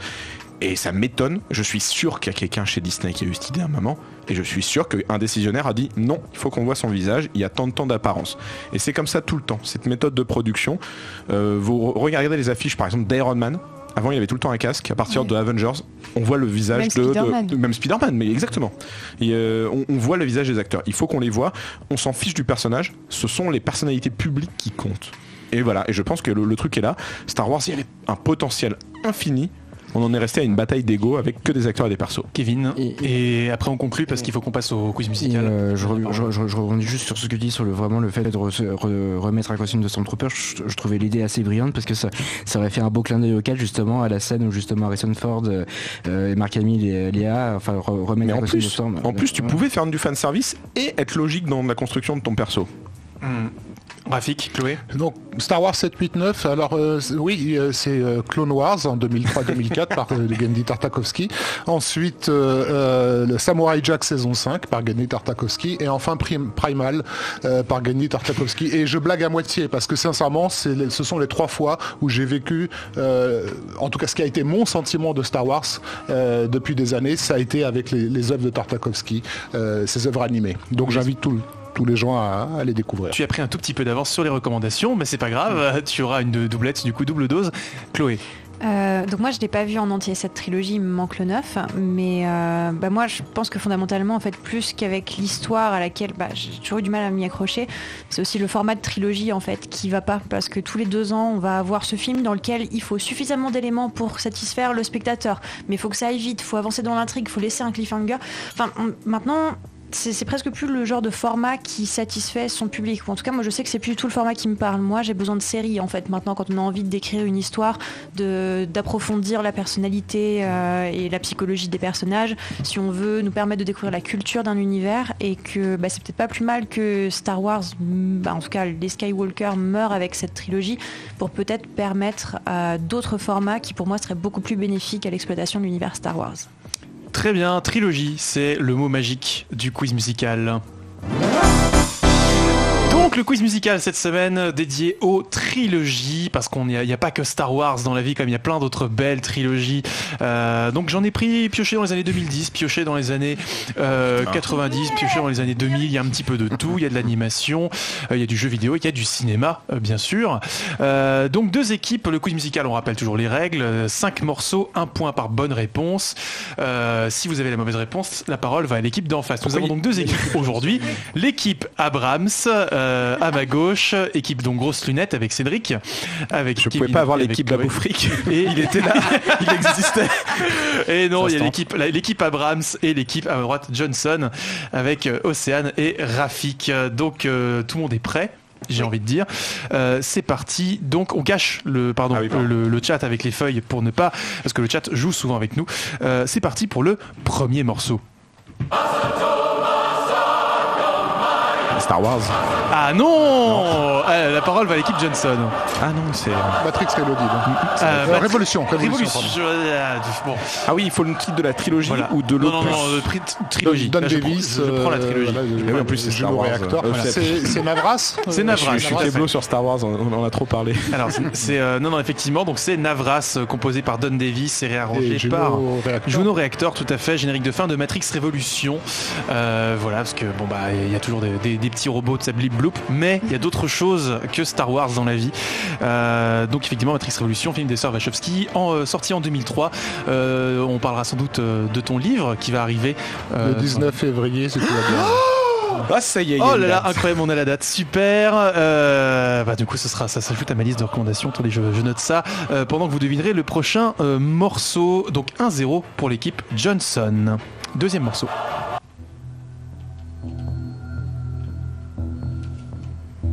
C'est du Carpenter, ça ? C'est dans l'espace. C'est dans l'espace, mais ce n'est pas Star Wars. Star Trek ? C'est une... Non. Équipe Johnson. C'est une trilogie dont le 3e épisode a beaucoup déplu. Le chat a trouvé.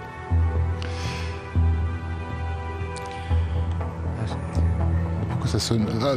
c'est Stranger Things, non? Ce n'est pas Stranger Things, pas du tout. Équipe Abrams. C'est du cinéma? C'est du jeu vidéo. Ah oui, voilà, c'est du jeu vidéo. Ah, c'est Mass Effect. C'est Mass Effect, bravo. C'était quoi? C'est la saga de jeu Mass Effect. C'est Mass Effect. C'est Mass Effect, donc. Oui, c'est vrai qu'on l'oublie à chaque fois, il n'y a pas que du jeu. Il n'y a pas que du cinéma, il y a aussi du jeu. Ah ouais, ok. Mais pourquoi c'est aussi Carpenter que ça? Parce que tout simplement. C'est qui le compositeur? Alors le compositeur c'est Jack Wall et Sam Ulick, donc qui sont deux compositeurs qui ont composé donc le thème principal de Mass Effect, jeu de BioWare, sorti en 2007, donc sur toutes les belles consoles, dont le 3e épisode est sorti en 2012. Donc c'est pour ça que je me suis permis de l'inclure. Un partout, si je dis pas de bêtises. On est parti du coup pour le 3e morceau. Ah, parce que tous les épisodes 3 ne sont pas maudits. C'est Assassin's Creed. Ce n'est pas Assassin's Creed, équipe Johnson. Et on remercie Lost in Fin pour son abonnement et Phonebone93 pour son follow. Alors un indice, voilà.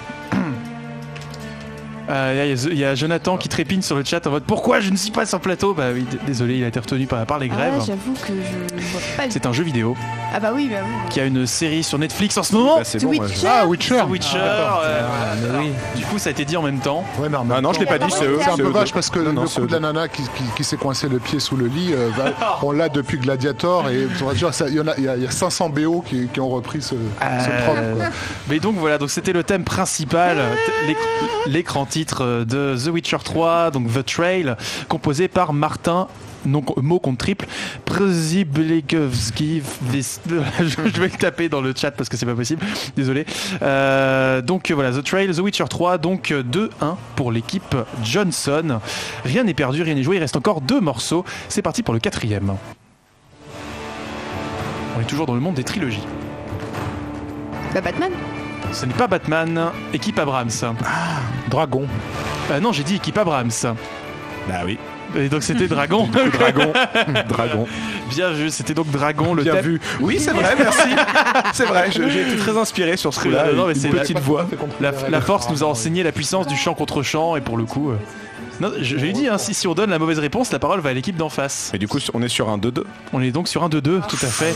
Pour la dernière de l'année, c'est rare qu'il y ait une battle. Hein. Et je vais donc dire, c'est le morceau Test Drive, donc composé par John Powell sur la bande son de Dragon, effectivement, trilogie de Dean de Blois chez DreamWorks, dont le premier épisode est sorti en 2010 et le dernier sorti il y a 2 ans. Je dis pas de bêtises, non, même cette année. Non, l'an dernier. L'an dernier, excuse-moi. Non, même cette année. Non, il est sorti début de l'année. Cette année, mon Dieu, déjà. Incroyable. Bon, bah, du coup, je suis très content que ça se tire la bourre sur ce dernier morceau. Le suspense est à son comble. On est parti. Ça va être très court.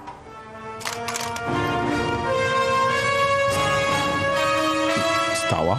Ce n'est pas Star Wars. Ah, équipe Johnson. Si, bah c'est bon. C'est à nous? Oui. C'est Austin Powers. Oui, c'est Austin Powers. C'est Austin Powers dans Tom Cruise qui te sort le fameux Yeah Baby en début de Austin Powers 3. Voilà, je suis déçu, Cédric. Mais je pouvais pas gagner face à l'un des membres de Total Tracks en même temps. Mon Dieu. Effectivement. Dit comme ça, c'est imparable. Donc effectivement, c'est le Yeah Baby de Tom Cruise dans l'introduction. Austin Pussy qui sert donc de scène introductive à. Moi, je peux être déçu parce que t'as pas mis la musique de Retour vers le futur, la meilleure trilogie du monde. Dans mais bon. Goldmember, donc sorti en 2003. Je voulais finir ce quiz sur ce thème-là parce que on n'a toujours pas de nouvelles de Austin Powers 4 qui doit sortir donc dans les années 2020, qui seront donc les années 2000 avec une moustache. C'est dit, il rejoint la liste de Matrix 4 et tout ça. Donc c'est la transition toute trouvée pour finir cette année 2019, les enfants. Comme le dit, non pas comme le dit la phrase. Désolé, je suis fatigué. C'est fini pour ce quiz musical, comme le dit le jingle.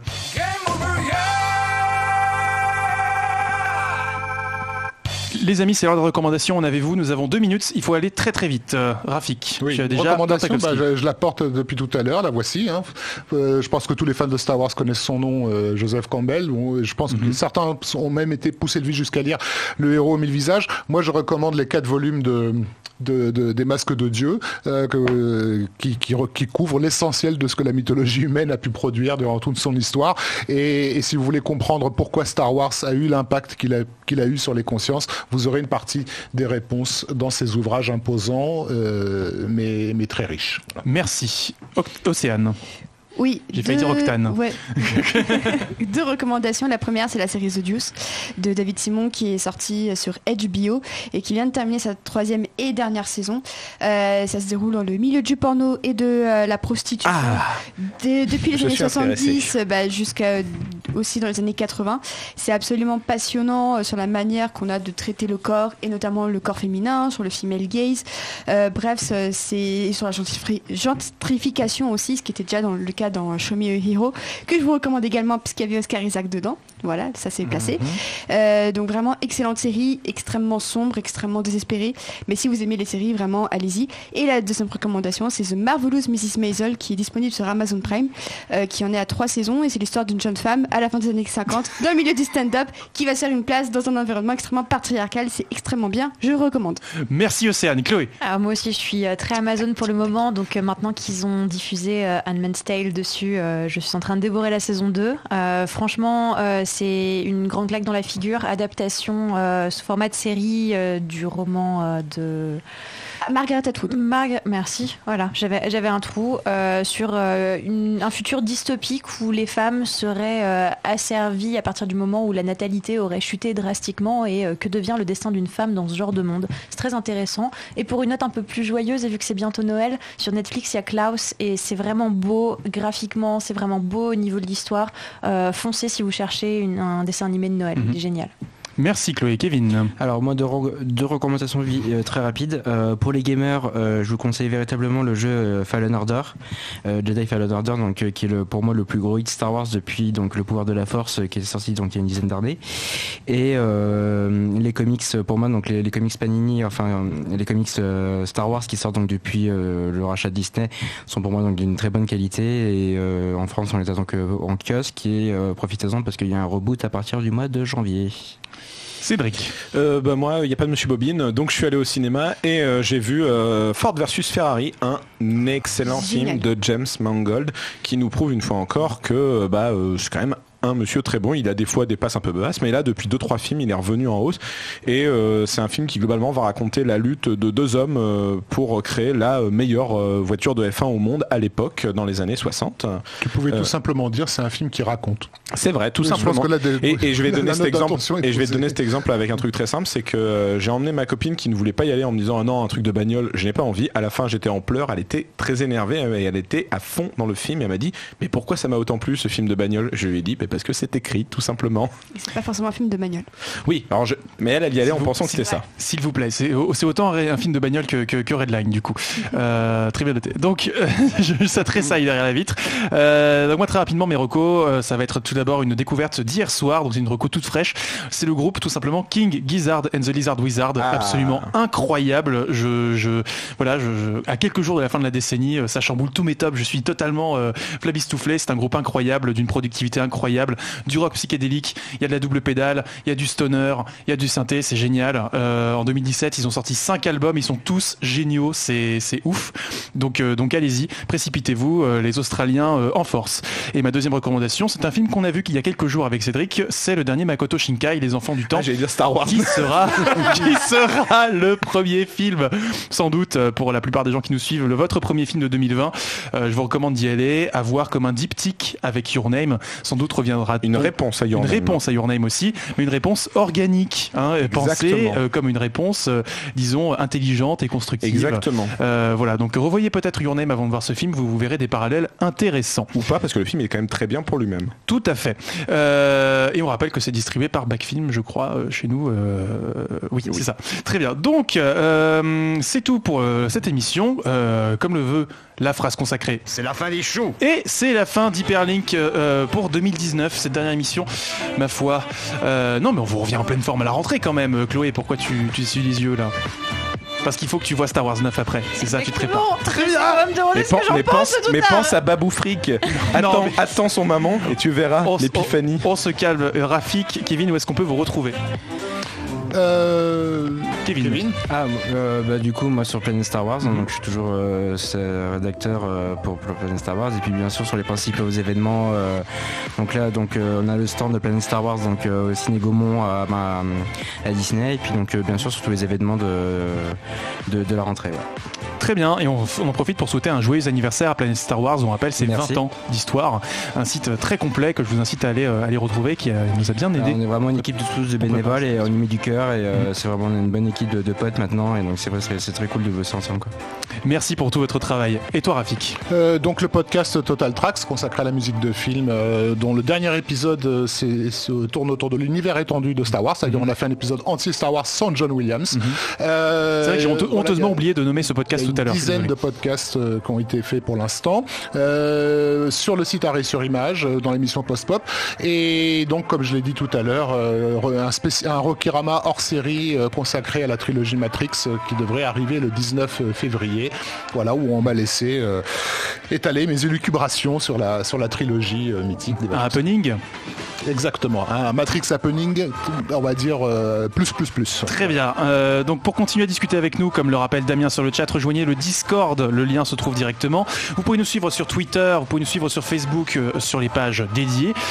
N'hésitez pas à nous laisser un petit like, à nous soutenir, à vous abonner même, ça nous permet de continuer à fournir des émissions de qualité comme celle-ci, en tout cas je l'espère. On vous souhaite à toutes et à tous de très très très bonnes fêtes de fin d'année et on vous revient en pleine forme mi-janvier. Ciao. À plus.